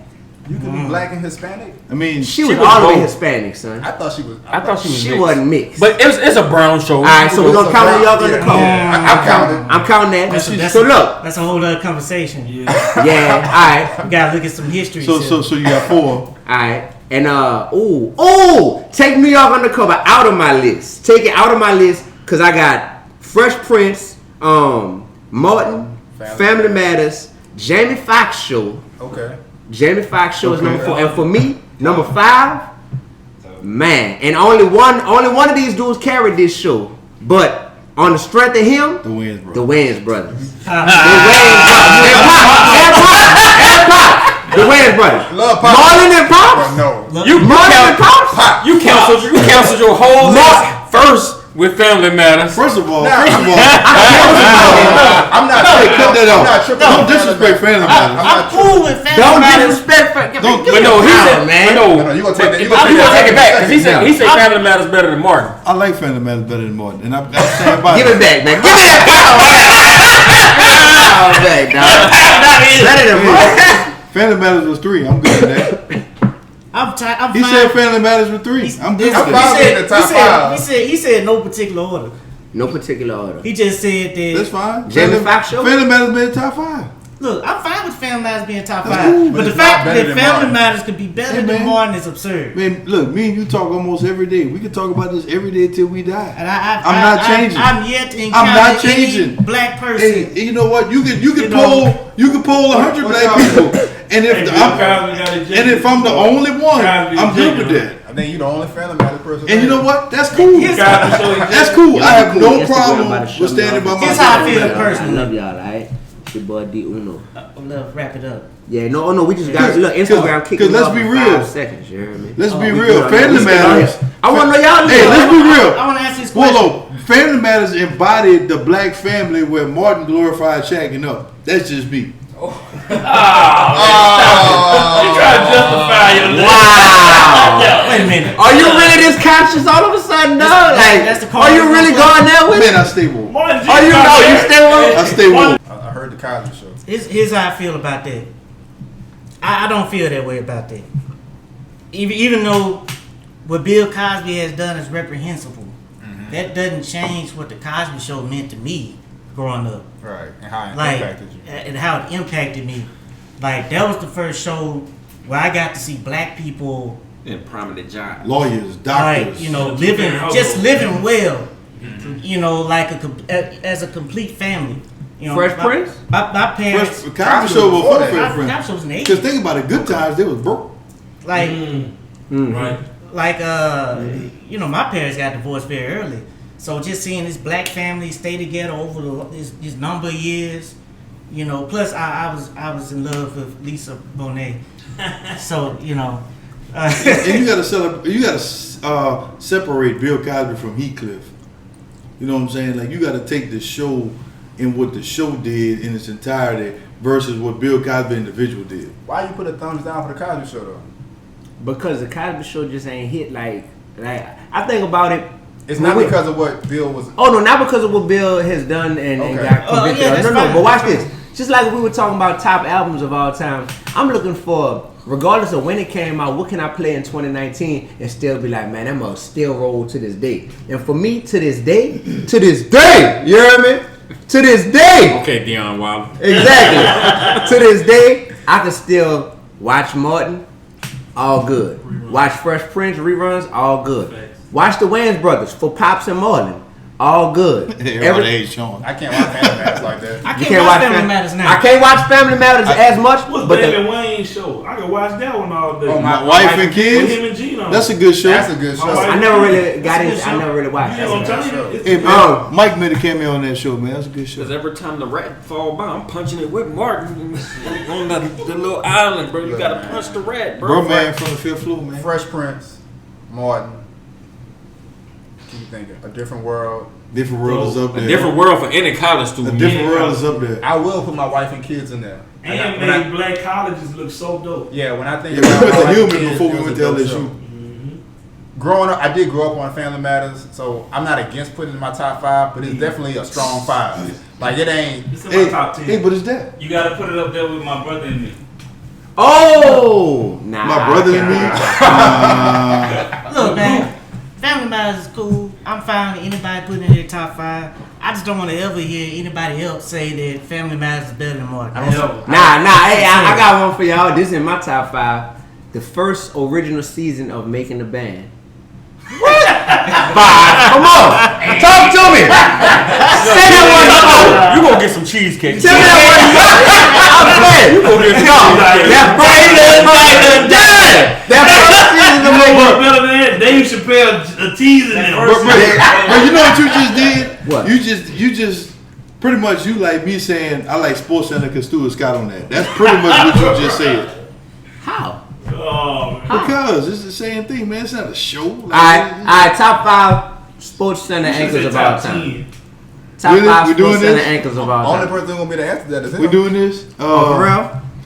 I like Stewart, I like Stuart Scott. He's obviously the GOAT. Michael Smith, Michael Smith. You know, I love Michael Smith. Chris Berman. I'm gonna go with Chris Berman? Wait a minute. Let me give me a second. I like Keith Olbermann more than Chris Berman. That's just a personal opinion. Mm-hmm. I like Scott Van Pelt.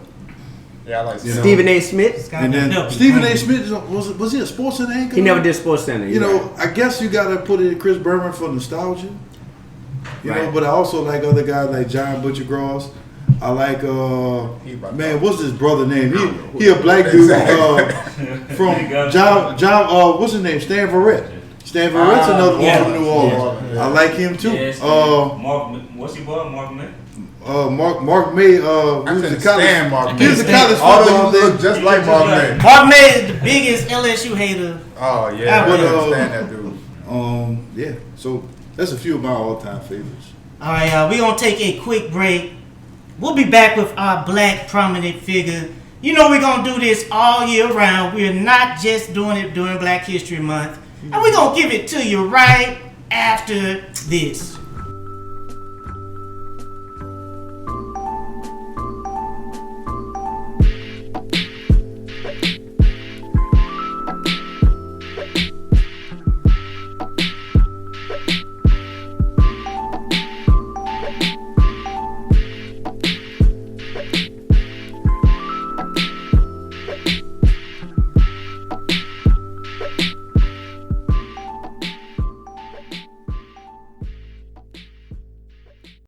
All right, everybody, we're back with this black prominent figure.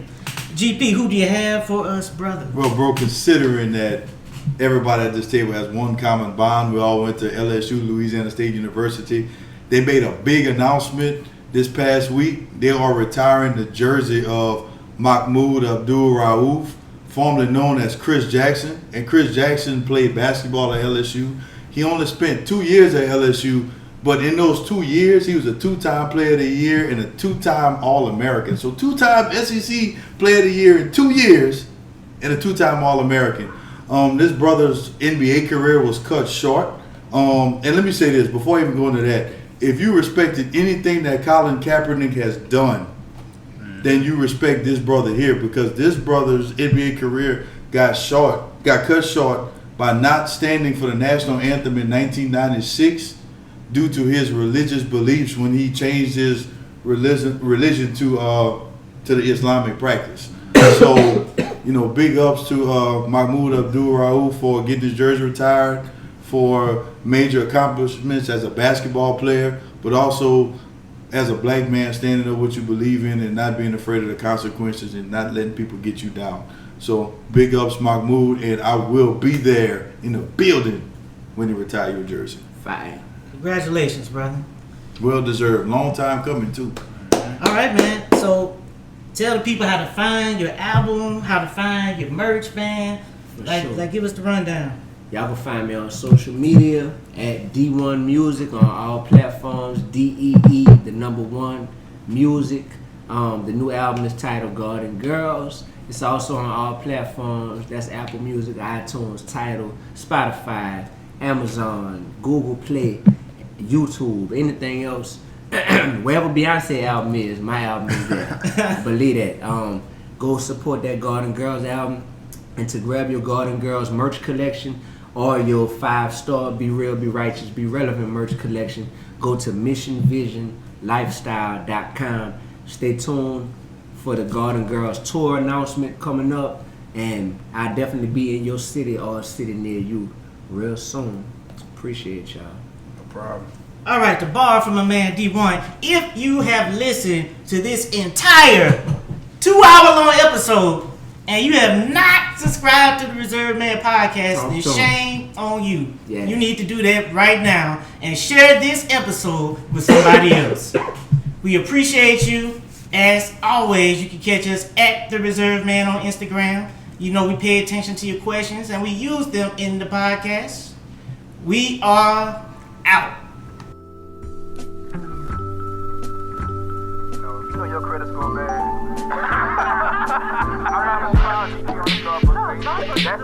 That's solid quality stuff. Why is Steve Harvey still writing books when it's all Like, if I want you, I ain't say you to Waffle House at 4 a.m. Cause you bullshit.